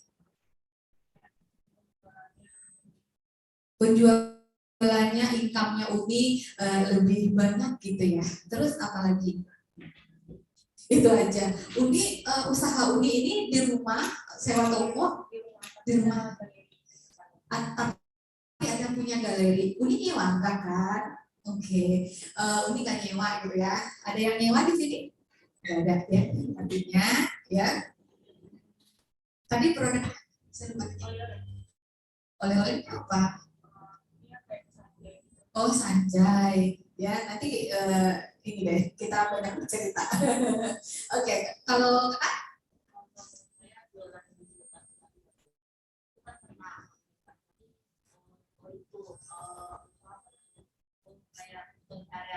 Oke. Karena banyak pesanan, karena saya sendiri nggak sendiri, dan stok habis gitu. Kalau sekarang pikiran karena udah ada pelatihan ini, sayang ya, gitu. Iya, sayang ya. Sampai pesanan sehari itu 15 orang. Oh gitu. Ini jual apa? Kalau dulu itu kayak sistem pesanan harian itu bukan harian.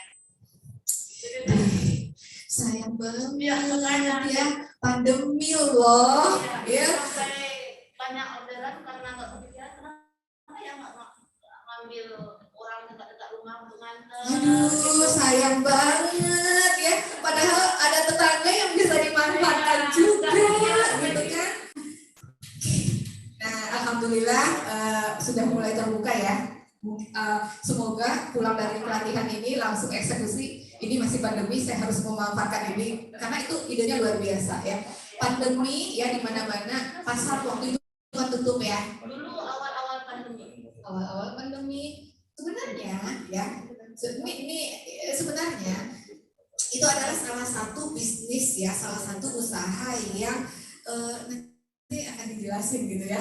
Idenya itu luar biasa. Karena kalau kita menganalisa sebuah produk ya, usaha begitu, harus tahu dulu nih kondisinya ya, need-nya, kebutuhan. Kalau dulu orang mungkin ya kalau belinya itu untuk kebutuhan diri, contohnya baju gitu ya. Oke, nah kalau pandemi ya di rumah saja ya, hashtag di rumah saja, orang kan nggak boleh kemana-mana. Mau nggak mau sekarang aja orang bisa kemana-mana gitu ya. Tapi kalau dulu orang nggak bisa kemana-mana, artinya dengan memanfaatkan itu bisnisnya bisa dibuat online. Okay. Itu bisa dibuat online dan itu bisa dipasarkan secara luas. Bahkan mungkin segmentasinya tidak hanya orang di dekat rumah Uni saja, tetapi tapi bisa mungkin saya yang rumahnya saya di Gadut begitu ya, di Gadut ya, nah itu bisa memakai jasa ya. Kita berbicara, nah kalau online ini kita tidak berbicara tentang harga yang tinggi, ingat ya, oke. Kita lebih berbicara tentang bagaimana kuantitinya. Kuantiti dalam artian berapa produk kita laris, berapa orang yang membeli produk kita. Mohon maaf ya, ini saya bukan, sebenarnya ini udah disurvei mostly dari orang ini juga seperti ini ya, seperti yang saya katakan ini gitu ya. Jadi kalau kita ya jual itu harganya nggak dipikirin dulu, yang penting untung gitu ya, untungnya dipikir dulu ya. Nanti yang beli siapa, berapa, 100 orang kalau udah tahu mahal udah stop. Tetapi kalau kita jual dengan harga pasar yang memang logis ya, dan itu kita memikirkan kuantitasnya, kayak mohon maaf orang Cina ya jualan ya, tahu ya, dia nggak mikir untung besar dulu, tetapi bagaimana caranya ini produk ya laku banyak gitu ya. Kalau dikalikan mungkin jumlahnya melebihi dari yang 100 yang kita jual. Nah itu ya, jadi kita nggak perlu nyewa tempat. Next slide. Ini kondisi saat ini, apalagi kita pandemi ya. Tradisional market dan digital marketing ya, tradisional marketing dan digital marketing. Biaya operasional yang tinggi. Kalau tradisional, contohnya sewa ya, beli patung ya, kalau yang fashion ya. Terus apa lagi? Kalau kita yang apa namanya tuh? Apa Bu? Hangernya ya, kalau bisnisnya makanan beli lagi rak-raknya ya. Jangkauannya sedikit.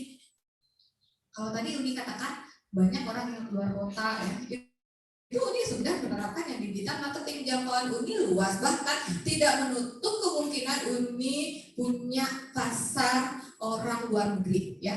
Nanti mimpinya jangan nanggung dan mimpinya jangan nanggung, jangan mimpiin produk kita ini dibeli orang Bukit Tinggi. Tapi bagaimana caranya produk kita ini dibeli oleh orang Australia, orang Jepang gitu ya. Kayak gini, kalau di luar negeri, kenapa? Kalau kita lihat ya di luar negeri itu idenya produknya itu biasa-biasa saja, tetapi bagaimana cara mereka ya produk biasa ini dilaku keras dengan harga yang besar. Kayak gini orang luar negeri itu suka gitu. Ya, betul kan? Pasarnya harus sampai luar negeri dah ya. 10 negara. Kan sudah, alhamdulillah ya. Kenapa? Karena orang luar suka yang kayak gini. Ya, udah pernah dipasarkan di Pasar Akai. Pasar Akai, nggak belum tahu ya. Saya karena pernah ditawarin gitu ya. Tapi dia harus brand lokal. Kebetulan brand saya itu kami dengan teman sebenarnya ya, kita sistemnya itu jaringan. Yang punya memang orang awal, tapi tidak bisa dipasarkan. Dia lebih bagaimana, nanti ada Facebooknya, ya saya kasih linknya ya. Ini bisa dipasarkan di Pasar Akai. Di Pasar Akai itu sistemnya bagaimana produk-produk ini dikumpulkan, tapi brand lokal. Nah nanti produk-produk terpilih ya difoto, dari fotonya nanti bikin review produknya apa segala macam gitu kan. Nah nanti kirimkan ke mereka, kalau produk ini layak untuk dipasarkan secara online ya oleh mereka. Jadi ibaratnya dah ikut pasar beneran nyata gitu ya. Nanti udah memasarkan via apa namanya itu via Zoom sepertinya ya, karena saya tidak lolos produk, maksud itu tidak lolos ketika itu karena brand kami itu bukan brand lokal, karena nama produk saya itu sudah menggambarkan tidak orang awak gitu loh ya. Ketika di review dia tanya, ini produknya dari mana Kak, gini. Tapi kalau ini pasti, jadi siapa yang menonton ya, siapa yang membeli ya, dan itu sudah terbukti dia ngelink ke semua negara di Pasar Akai tersebut. Jadi kayak gini nih ya, bahkan nanti mungkin orang Jepang, orang Australia, orang Inggris gitu ya. Kalau orang luar negeri dia nggak mikirin ongkos kirimnya, nggak mikir ya. Produk saya pernah ngirimkan ke Singapura itu berapa, kalau orang awak kan ya mahal ya ongkir, padahal ongkirnya cuma 10.000 ya. Mau dikirimkan ke mana namanya itu Bukit Tinggi, ada teman yang beli di Damansaraya, ya mahal ongkirnya. Jadi mindset orang kita ya berbeda dengan orang luar. Ya, makanya kenapa Ketika kita memasarkan produk ke luar negeri itu enak banget, ya, enak banget, ya, cuan banget gitu ya, ya, renyah gitu. Ibaratnya daging itu enak gitu, dagingnya semua ya, nggak ada tulang-tulangnya, nggak ada lemak-lemaknya gitu. Nah, empuk gitu, karena memang pasarnya di situ, ya, memang pasarnya di situ. Jadi makanya perlunya kita memasarkan. Jadi tadi saya katakan nanti ada di slide saya, mimpinya jangan nanggung gitu ya. Kalau mimpinya bahwa keluarga itu hanya ke Bukit Tinggi, mulai hari ini tuliskan selalu. Kadang kan orang itu kan kadang cemehnya nak. Nanti jangan-jangan ada yang punya suami gitu kan. Saya mau ngajak istri saya dan anak saya ke Australia. Australia ke Cianjur. Ke Bukit Tinggi, saya nggak bisa dong. Nah kan gitu ya, lebih kepada itu. Nah itu mindset yang seperti itu sebenarnya itu yang menyurutkan kita, ya, tidak memajukan kita, ya. Begini, kata Bali dong. Nah udah belum dicoba tapi udah berpikiran bahwasanya kita nggak mampu, ya gimana kita mampu?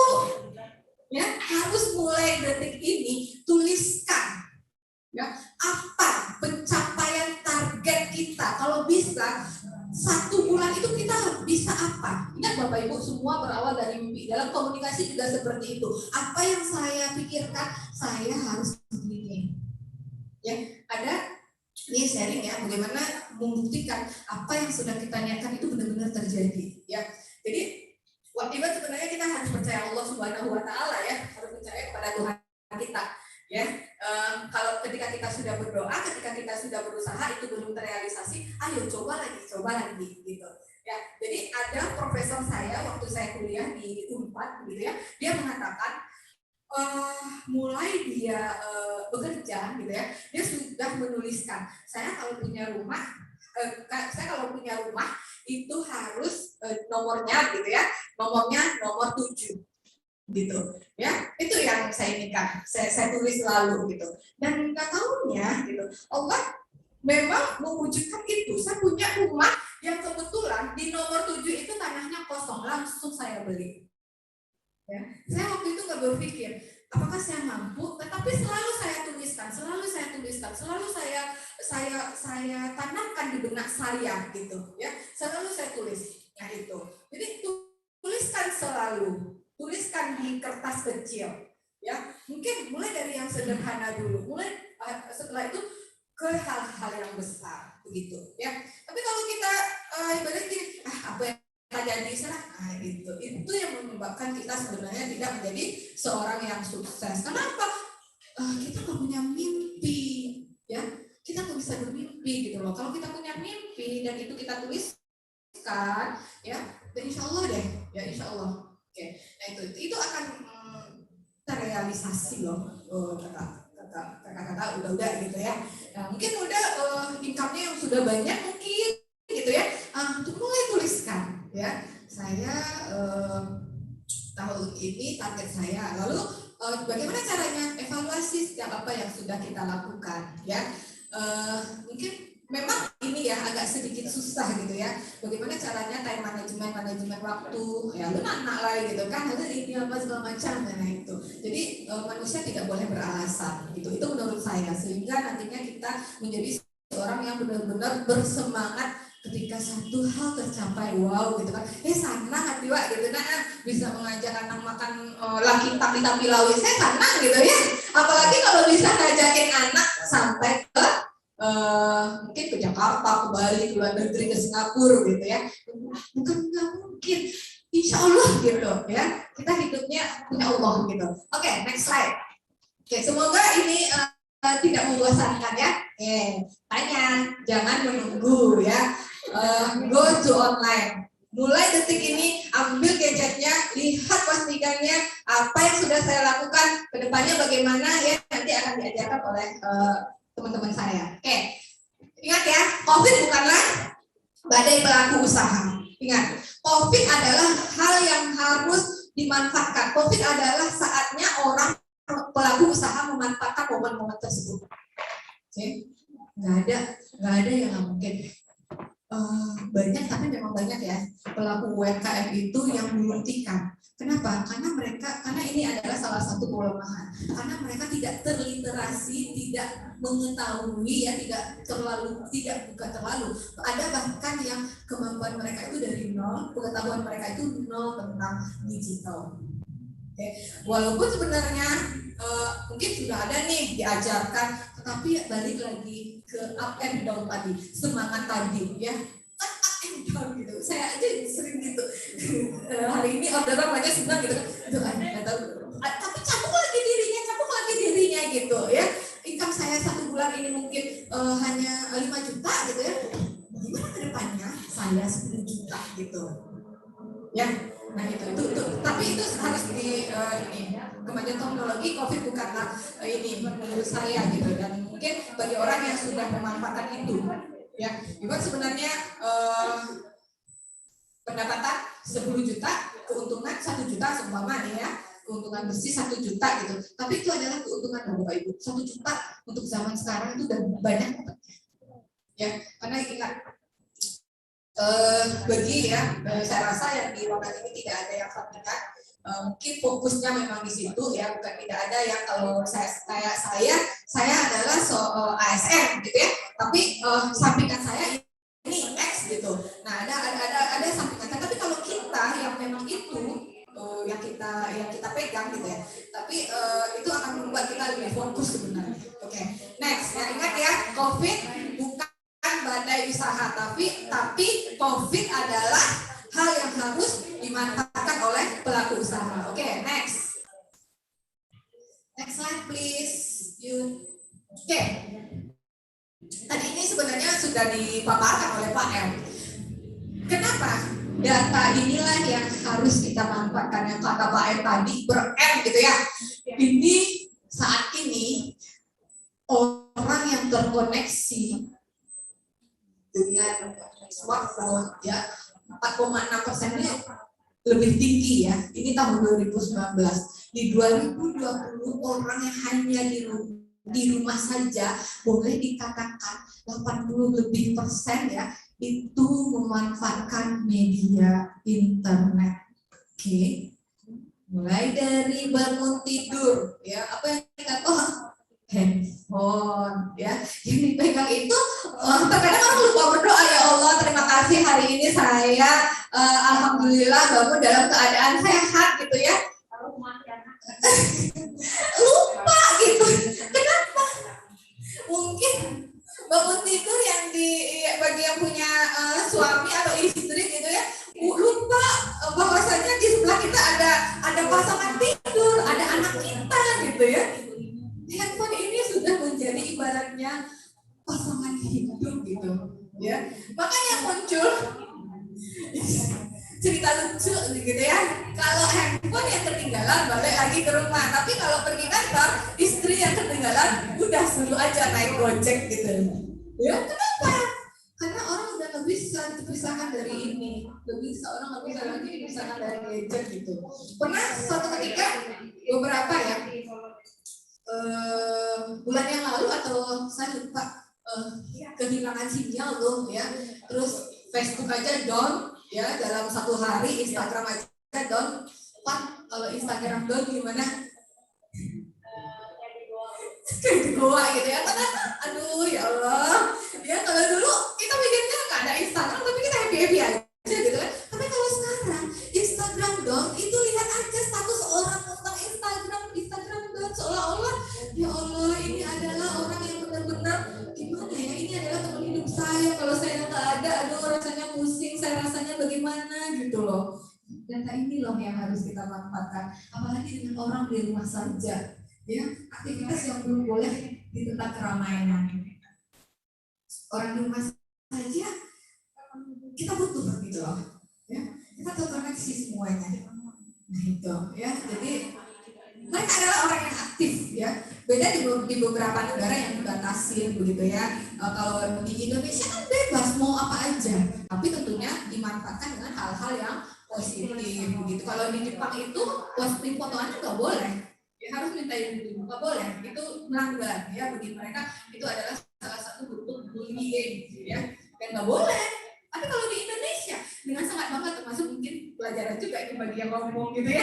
Oke, fine. That's culture. Itu adalah budaya begitu. Ya, tetapi sebenarnya bagaimana cara kita memanfaatkannya itu yang harus kita pikirkan. Ya, jangan nanti kita jualan gitu ya.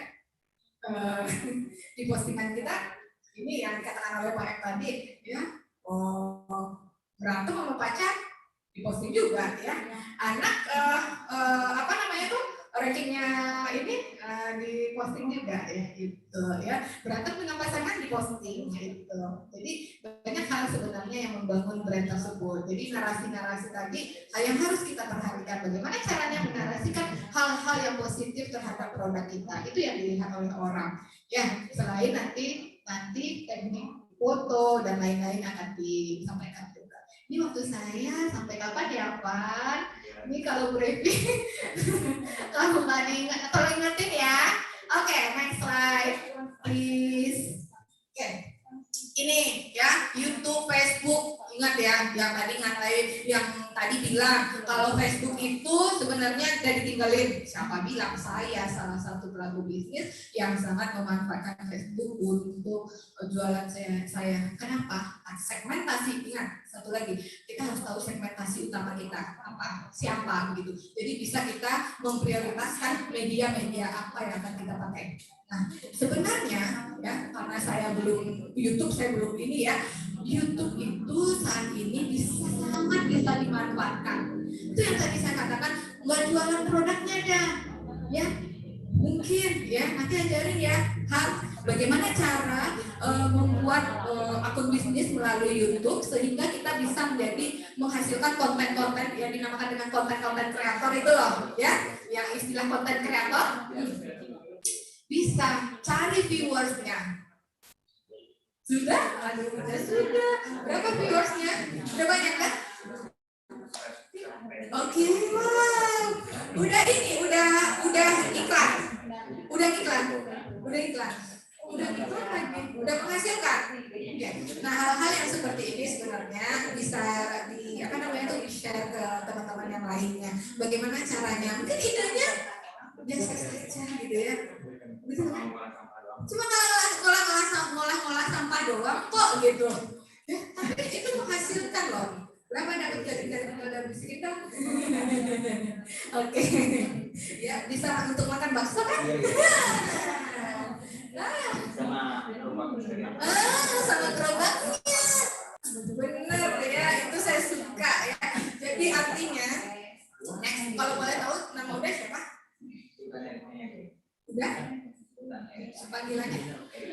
Panggilan kerennya Erik ya. Next step, semua akan bisa menjadi seorang Bunda Erik ya. Mimpinya harus tinggi. Mimpinya jangan nanggung. Kalau kita bisnis jangan pernah nanggung mimpinya. Itu ajakinya ya. Orang bisa, kenapa kita nggak bisa? Ya. Semua media bisa. Revi, saya nggak bisa tuh YouTube gitu ya. Nggak apa-apa. Manfaatkan. Saya bermainnya di WhatsApp. Karena saya ibu-ibu rumpi begitu ya. Ibu-ibu sosialita begitu. Apa WhatsApp-nya? Dengan siapa? Dengan orang di sekitar kita dulu, ya. Mungkin keluarga terdekat, ya. Lalu kita keluarga terdekatnya mungkin ada yang dulu share dong ke ininya, ke komunitasnya, ke teman-temannya, ya. Manfaatkan itu. Jadi di list tuh satu-satu siapa begitu, ya. Orangnya lakukan dulu, ya. Lakukan. Kalau hanya ditulis nggak dilakukan nggak bisa.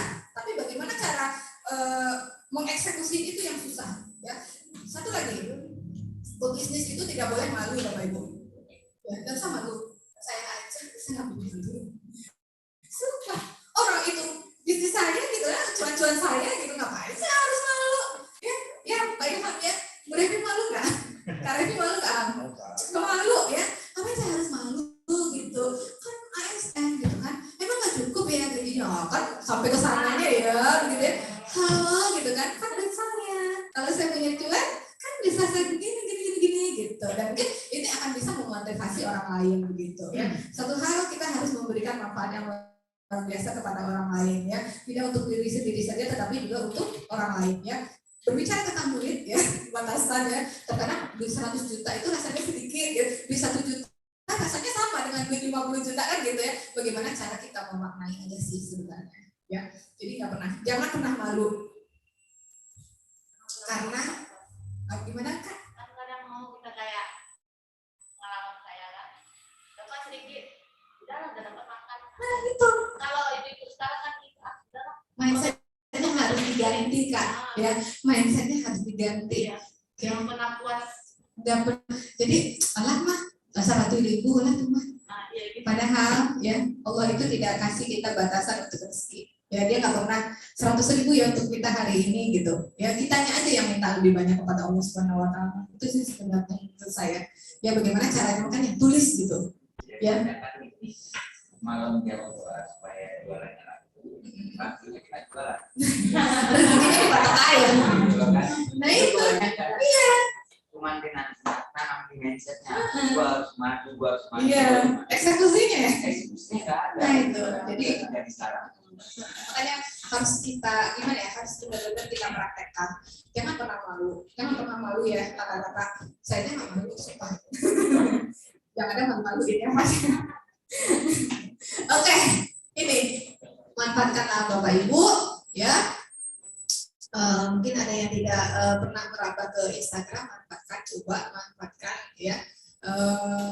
Terus WhatsApp tadi yang saya katakan, YouTube juga gitu ya. Kalau tidak sebenarnya dengan era teknologi semuanya bisa belajar secara mandiri. Searching aja di Google, mesin pencari mesin gitu ya, di YouTube ya. Searching aja. Sekarang pelatihan kayak gini mah bisa via handphone aja gitu ya. Bagaimana pokoknya trik foto produk menarik udah searching keluar, kayak tinggal beli propertinya. Nah properti sekarang juga nggak mahal-mahal amat gitu ya. Bermodalkan kalung bekas aja bisa jadi foto yang cantik gitu ya. Padahal beli karungnya nggak usah. Kalau beli karungnya itu nggak ada di kota Padang, udah cari aja Bonian gitu ya untuk foto produk. Tapi bagaimana? Yang mahal itu, yang susah itu skill, yang susah itu kemauan dan skillnya. Ya, jangan takut, jangan nggak pede dengan apa yang kita hasilkan. Kan rata-rata gitu ya. Kita merasa tidak pede, rasanya apa yang kita hasilkan kita foto supaya ya itu tidak menarik bagi kita. Itu bagi kita. Yang menilai diri kita siapa? Yang menilai produk kita itu siapa? Orang lain. Ya. Jadi makanya jangan keseringan ya. Maksudnya tuh hidup dengan diri sendiri, tapi pandanglah orang di sekitar kita. Karena gimana? Mereka yang akan menilai kita. Ya, Cuman sebenarnya ada yang saya katakan tadi, ada yang negatif, ada yang positif, tapi yang namanya mohon maaf lagi gitu ya, yang namanya orang awak gitu kan, banyak-banyak mana di gue kok aduh udah sama kali tuh kan gitu ya, dia bikin lebih santai pamannya, jangan kan orang lain, orang terdekat kita aja mungkin seperti itu, ya lah tuh mah gue tak laku dong gitu ya. Padahal ya yang banyak itu yang sebenarnya memotivasi kita, bahkan caranya syaratnya awak gue ini ya setidaknya 50 laku hari ini. Ya, setidaknya 70 harus keluar nih barang hari ini. Oke, dengan adanya media baru ya, sistem marketing saat ini itu kita ya sebenarnya kita itu tidak hanya bisa memasarkan produk kita, tidak yang memasarkan produk kita itu tidak bisa kita sendiri aja, tapi kita bisa merekrut umpama nih, ibu jadi kakak jadi bosnya, bunda jadi bosnya. Caranya gimana? Rekrut reseller, tetapkan harga, bagaimana reseller ini sebenarnya bisa berpanjangan tangan kita untuk mempromosikan. Oke. Mungkin ini, produk ini bisa dijual dalam satu hari 20 oleh udah sendiri ya. Udah punya reseller kan? Sudah. Ya. Tapi kalau punya 10 reseller, kali saja. Reseller satu bisa dalam satu hari 5 gitu ya. Kita bagi keuntungan dengan mereka. Apalagi produk makanan nih, pilih saja itu banyak banget resellernya sekarang emak-emak ya butuh gitu ya. Memanfaatkan mahasiswa karena segmentasi pasarnya udah berbeda ya, makanya kita kenali dulu siapa segmentasi dari produk kita. Kalau Sanjay itu kan rata orang bekerja ya, teman-teman kita yang dari luar daerah ya, nah itu manfaatkan. Kayaknya ada jualan Sanjay, nanti ini sistemnya ini ya dropship, di sistemnya namanya dropship ya. Dropship itu pengiriman dari Uni ya, Tapi yang bayar ongkirnya adalah orang yang menerima. Yang dapat keuntungannya adalah reseller Uni, ya 15%, 10%, ya 10% kali aja dalam satu hari kita punya reseller 10 orang ya minimal ya contohnya, ya kita baru punya 10 orang reseller. Berarti 10 ini kita kasih keuntungan bersih bagi kita coba 30.000, ya. Dari ininya 15.000 kali 10 orang udah berapa? 150. Itu untuk satu hari. Ketimbang kita yang jual sendiri itu capek banget ya. Jadi ibaratnya gini, kalau jadi pengusaha itu jadi pebisnis ya, apalagi UMKM, pertama ya, jangan maruk ya. Jangan. Rezeki itu ketika kita bagi dengan orang lain, ya kita ownernya, kita jadi bos kapan lagi gitu, kita jadi bos gitu ya, kita gaji orang. Kan 15.000 itu kan kita, ibaratnya kita kan gaji orang gitu ya. Tetapi mereka juga bisa memasarkan. Nah bahkan ada reseller itu yang sebenarnya lebih hebat dari kita, benar?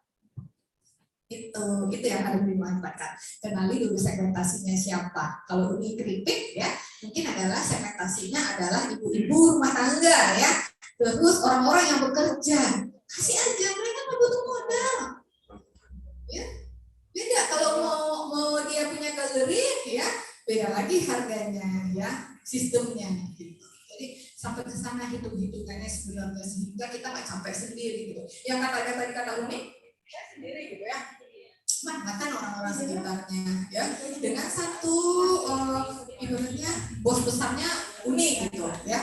Uni punya nih di Garut ada, di sini ada, di Alay ada gitu ya, di titik-titik Kota Padang itu ada, manfaatkan mereka. Tetapi ini adalah kejadiannya. Iya, ada aplikasinya bisa ditampung. Kalau yang e-commerce-nya produk tani namanya ya. Produk tani itu yang memang mengumpulkan sayur-sayur ya. Saya berharapnya sih seperti itu sebenarnya di Kota Padang. Oke, banyak sebenarnya marketplace lokal yang menguasai Kota Padang ya. Oke, kayak transportasi. Siapa bilang Gojek itu kan memang udah besar. Siapa bilang brand lokal itu tidak bisa bertahan? Banyak kok, kayak di Payakumbuh ada mahasiswa saya melakukan penelitian tentang Payo Kurir ya. Kalau di sini saya kenal ada Udajek, ada lagi banyak ya sebenarnya. Ajo, tuh antar jemput online. Nah sebenarnya ya ini mindsetnya itu yang susah untuk diubah sebenarnya. Nah itu tadi orang Padang itu gampang termindset, terhipnotis sebenarnya. Ya contohnya Honda. Motornya badannya Yamaha gitu ya. Honda Wak tadi gimana tanya ya? Saya kan awal gitu kan Yamaha gitu ya. Iya tuh Honda Wak. Udah kayak oh ya oke gitu ya. Terus yang lain kan dia anaknya, ya tanya lama di Ringso gitu ya.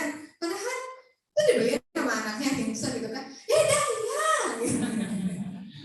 Ya padahal deterjen ya.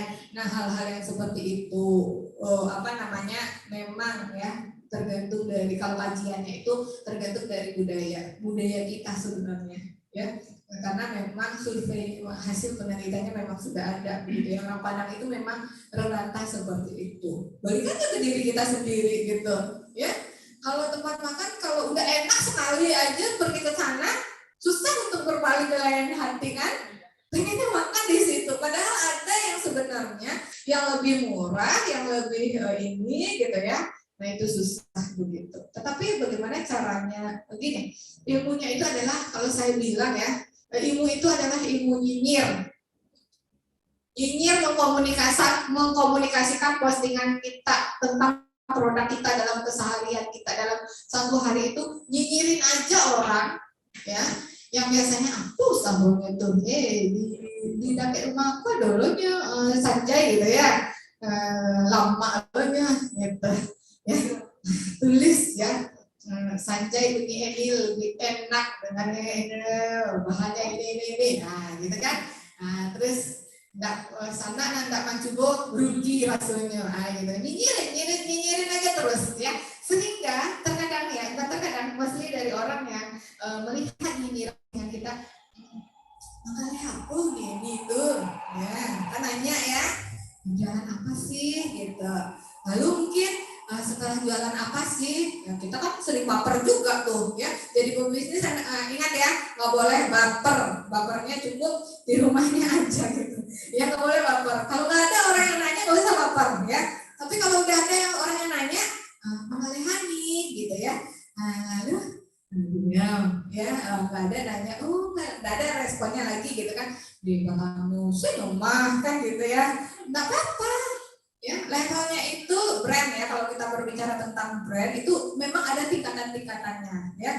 Ada orang yang hanya sekedar tahu ya, ada orang yang ingin tahu ya, rasul-rasul gitu kan. Sekarang nih saya Bapak Romo ternyata ada gitu ya. Lalu mungkin sering tuh dinyinyirin sama Derek gitu ya. Lalu apa sih ini Bapak Romo itu gitu produknya. Lalu saya nanya, dan begini saya tanya bla bla bla bla bla. Gitu bagus juga ya gitu kan. Tampilannya begini. Akhirnya saya beli dong gitu ya. Dan ini saya beli dong, ada teman saya atau saya untuk konsumsi saya sendiri kan gitu ya, beli gitu ya, sehingga berubah perilaku yang awalnya hanya orang tahu ya, ingin lalu beli ya, itu prosesnya ya. Brand itu seperti itu, tetapi sering dikomunikasikan, how to communicate your brand ya. Jadi sering dinyinyirin, sering diinikan gitu, diposting ya. Dalam satu hari pelaku bisnis itu harus hitung, kalau bisa tahu prime time-nya kapan. Ya, pagi itu jam 5:30, siapa bilang orang belum pegang gadget? Jam 5:30 posting. Postingnya apa ya? Mungkin dengan hal-hal yang sederhana ya. Bangun tidur, minum air putih, memberikan manfaat bla bla bla bla bla. Selamat pagi, assalamualaikum, selamat pagi, itu sanak sadanya gitu ya. Nah itu adalah sebuah postingan. Lalu mungkin gimana ya caranya, fotonya foto mana ya gitu ya, bisa jadi ya postingan dengan desain Canva yang kita bikin sendiri ya, pakai itu dulu ya. Nah lalu bikin di bawahnya hashtag dengan brand produk kita gitu ya. Nah itu jadi keduanya kapan? Jam 9 mungkin ya, jam 9, karena orang jam 9 itu rata-rata orang sudah mulai santai. Nah jam 9 orang melihat Facebook lagi, jam 9 bikin lagi postingannya ya. Mungkin langsung postingannya itu kan kalau ini karena nggak ini ya, hard selling, soft selling begitu ya. Ada produk itu yang di apa? Yang dipromosikan langsung menceritakan si produknya, ada dengan menulis caption-caption yang sebenarnya tidak relate, tidak ada hubungannya dengan produknya tadi, tapi intinya dia menjual si produknya begitu ya. Jadi banyak hal sebenarnya. Lalu jam berapa lagi? Jam 12 ya, jam 12 ke jam 1 karena orang udah istirahat gitu ya. Lalu jam berapa lagi? Jam 3, jam 2, jam 3 gitu ya. Malam gimana Bu Revi? Siapa bilang malam orang nggak pegang gadget ya? Gadget itu dipegang jam 7 juga orang pegang, jam 9 pegang gitu ya. Bahkan jam 11 saya kena di ini. Ya ngapain lu posting? Gue lalu kan lu aja yang tidur, orang lain kan belum gitu. Jadi kalau ada orang yang apa ya, yang nyindir gitu ya, anggap aja itu adalah sebuah masukan gitu ya. Jadi jangan baper, jangan pernah baper. Kalau udah baper ya, suri gitu ya. Suri nggak ada tuh loh gitu ya. Jadi jangan pernah baper. Oke. Nah ini ya, wow di era internet, siapa bilang TikTok dulunya hanya, ayo ngaku TikTok dulunya yang apa namanya tuh, awal-awal TikTok aku tuh konten joget-joget aja gitu. Sekarang mungkin kita bisa memanfaatkan itu ya untuk bisnis kita. Kasih salah satu media promosinya TikTok. Apa brand kita? Seumpama udah apa nama brand itu? Ajo Art Kreatif ya. Jadi bikin akun TikToknya dengan nama tersebut ya. Kontennya bagaimana? Tidak harus melulu tentang produk yang saya katakan tadi ya. Mungkin tentang anaknya yang lagi goyang-goyang pegang itu ya. Oke. Lalu memanfaatkan bagaimana isu-isu lingkungan, buang sampah, merawat kalau ini begini gitu ya. Dengan bisa terhipnotis gitu ya. Kalau dulu saya juga benci gitu, apaan sih TikTok, tapi memang sampai detik ini saya tidak memanfaatkan media TikTok untuk bisnis saya begitu ya. Jadi apa namanya ya, kenapa ya, karena nggak tahu gitu. Memang belum ya, Iban sebenarnya banyak jejaring saya sudah memanfaatkan itu. Mungkin sampai selain saya juga belum ini, saya belum terlalu memahami, karena saya begini, kan tipe orang ya kalau ada sesuatu yang baru saya sering tanya si Ilham, kamu ini gimana sih, tolong dong ngajarin gini-gini, tapi nggak tahu kalau TikTok mungkin mindset awal saya udah gimana gitu ya. Jadi memang sampai detik ini saya belum memanfaatkan TikTok, tapi ya saya penikmat ya. Sekarang mau beli warna lipstik aja saya harus lihat ini dulu kan, kayaknya ini bagus deh gitu ya, tapi gratis gitu ya, lihatnya TikTok karena mereka adalah salah satu ininya ya, segmentasi kita ya. Lalu Twitter ya, ini adalah e-commerce yang sebenarnya dimanfaatkan ya, semua bidang dalam kehidupan kita ya. Bukan berarti pelaku UMKM bisa nggak menerobos pasar, udah masuk Shopee, Tokopedia, Tokped, apa segala macam, belum. Nah ya, beda-beda ya, bukan berarti kita tidak bisa. Kita bisa kita manfaatkan Bapak Ibu udah unik ya, kakak-kakak kita bisa manfaatkan. Tapi mungkin sebelum ke e-commerce, karena kan untuk e-commerce ini ya, untuk bagaimana cara kita paham ini memang luar biasa. Karena ini sistemnya tidak bisa kita tidak profesional ya. Kita harus siap dengan produk. Ya, dreams-nya itu ketika kita berjualan di e-commerce, produk yang kita hasilkan itu ibaratnya tidak bisa 1-2 doang. Dia harus ready. Kenapa? Ketika produk kita itu laku ya, dan kita tidak mampu, walaupun sebenarnya sudah dibatasi gitu ya, tetapi ingat how to communicate your brand ya, bagaimana membrand produk kita itu harus continue. Jangan sampai berhenti. Itu. Ya, jadi ini semuanya sudah dimanfaatkan. Ya, berobat aja sekarang udah nggak ke dokter, udah pakai aja aplikasi Halodoc. Ya, mau nanya sakit ya, sakit pinggang dong. Ngapain pandemi gini ke dokter ya? Mending kita manfaatkan Halodocnya. Oke, ya. Terus ada lagi ruang guru untuk pendidikan ya, yang sekarang iklannya itu seliwiran ya di televisi kita ya, dan mungkin kita adalah orang yang memanfaatkan itu. Next slide. Shopee, Tokped, Tanibu itu adalah salah satu startup yang bergerak di bidang pertanian ya. Cuma sebenarnya kita bisa ya menjadi founder di situ. Oke, jadi dia kumpulkan nih. Udah, terima kasih. Nah ini saya udah diingetin panitia. Kalau udah ngomong suka lupa waktu gitu ya. Terima kasih. Nah jadi next slide. Sebentar. Ada next slide yuk. Oke. Nah next slide. Nah ini ya. Nah tunjukkan pada orang-orang kita bisa ya Bapak Ibu. Nah ada hal ya. Sudahkah kita terhubung dengan people, orang yang tidak hanya di lingkaran kita saja? Artinya manfaatkan networking ya. Flashback, Pak Jago kawan SMA aku mah ya. Gadis tuh walaupun sebenarnya kita dicuekin orang kan gitu ya, kalau udah sukses gitu ya. Hello gitu kan. Jangan baper ya. Nyinggirin aja, tunjukin kalau kita bisa. Oke. Seberapa lama kita menggunakan gadget? Hari ini kalau pakai gadgetnya hanya 1 jam. Next, tingkatkan lagi. Tapi ingat untuk bermanfaat ya. Nah itu, jadi buat tonton menarik makan e-commerce, sosial media marketingnya harus ini, manfaatkan semua sosial media. Next, oke, referensi, pahami passion itu apa ya? Ibaratnya apa ya?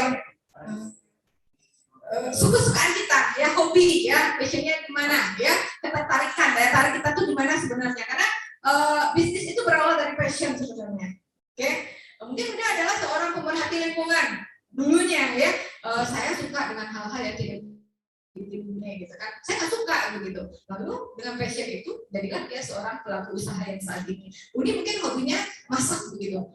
Goreng keripik ini enak ya. Ternyata dipuji sama tetangganya, sama keluarganya. Menjadi seorang pelaku usaha. Manfaatkan masalah sebagai peluang. Enggak, masalah itu tidak selalu adalah hal yang bersifat negatif, tetapi itu adalah hal-hal yang positif. Tetapi seberapa besar kita memaknai, seberapa mampu kita memaknai masalah tersebut menjadi sebuah peluang, itulah skill yang harus kita miliki. Next slide. Semua berawal dari ide. Oke, belajar dari rumah ini semuanya yang bisa dilakukan. Bisnis makanan, ya, bisnis mainan anak, dan ini COVID, ya. Ini saya berbicara tentang COVID, orang lebih banyak makanan, gitu ya, produk kesehatan. Banyak orang yang jualan masker, contohnya propolis, madu kesehatan, vitamin C itu jamuran, gitu ya, sehingga cari susu beruang aja itu harganya mahal. Ya, itu dimanfaatkan. Oke.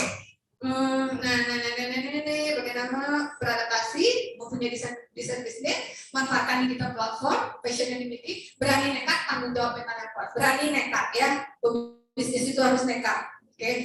Pertama memang harus ada kalkulasinya. Ini untung itu rugi, tapi jangan terlalu ini ya, harus punya kali-kalinya. Oke. Next, tanggung jawab ya. Ya, yang saya katakan tadi, mimpinya jangan nanggung ya, jangan senang kita bertanya pada orang yang duluan berhasil. Terkadang kan orang yang duluan berhasil itu jadi rival, no ya, itu that's a partnernya kita. Oke, cari dukungan orang terdekat kita.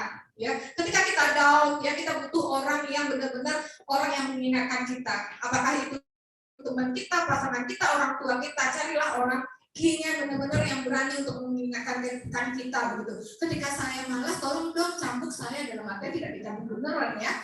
Begitu. Ya, jangan campur dengan pesaing ya. Jangan membatasi belajar pada orang industri yang sama. Contohnya ini ya, berkolaborasi dengan makanan. Nah, itu harus dilakukan. Bagaimana caranya bersinergi bersama? Ingat, pelaku UMKM itu harus kompak, tidak saling menjatuhkan. Ketika saling menjatuhkan kita lakukan, nggak akan maju. Ya, karena kita adalah sama dengan mereka. Ibarat sebenarnya udah ini ya, dengan Erik sudah dengan income-nya, bukan berarti menganggap teman yang lainnya tidak ada. Itu salah besar. UMKM kalau tidak kompak, no, ya, percaya diri. Mau orang mau ngapain, mau orang mengatakan apa, terserah. Yang penting gue lakuin aja. Ini usaha gue. Emang mau ngapain kan gitu ya. Kalau bahasa Padangnya kan usaha gua, itu mah malu. Nah, gitu ya. Oke, terima kasih. Mohon maaf jika saya ada salah ya. Yang saya sampaikan itu benar-benar adalah untuk memantik bagaimana caranya kita survive di era pandemi. Semoga UMKM Kota Padang berhasil. Jaya selalu. Wassalamualaikum warahmatullahi wabarakatuh.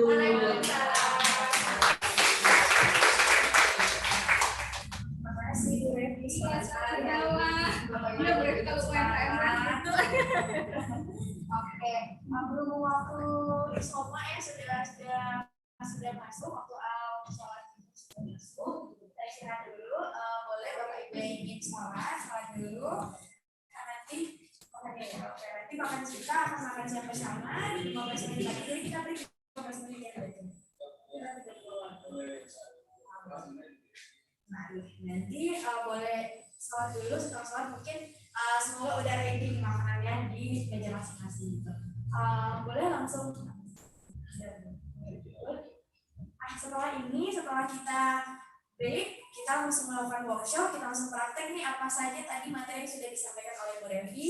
Workshopnya akan dipandu oleh Bapak Ilham Rafifi dan juga teman-teman mahasiswa di sini.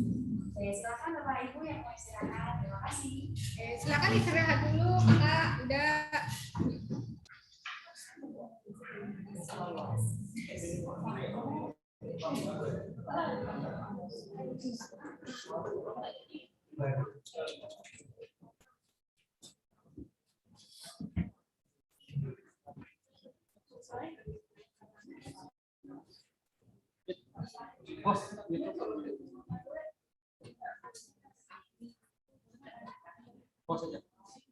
Ada panah kecil.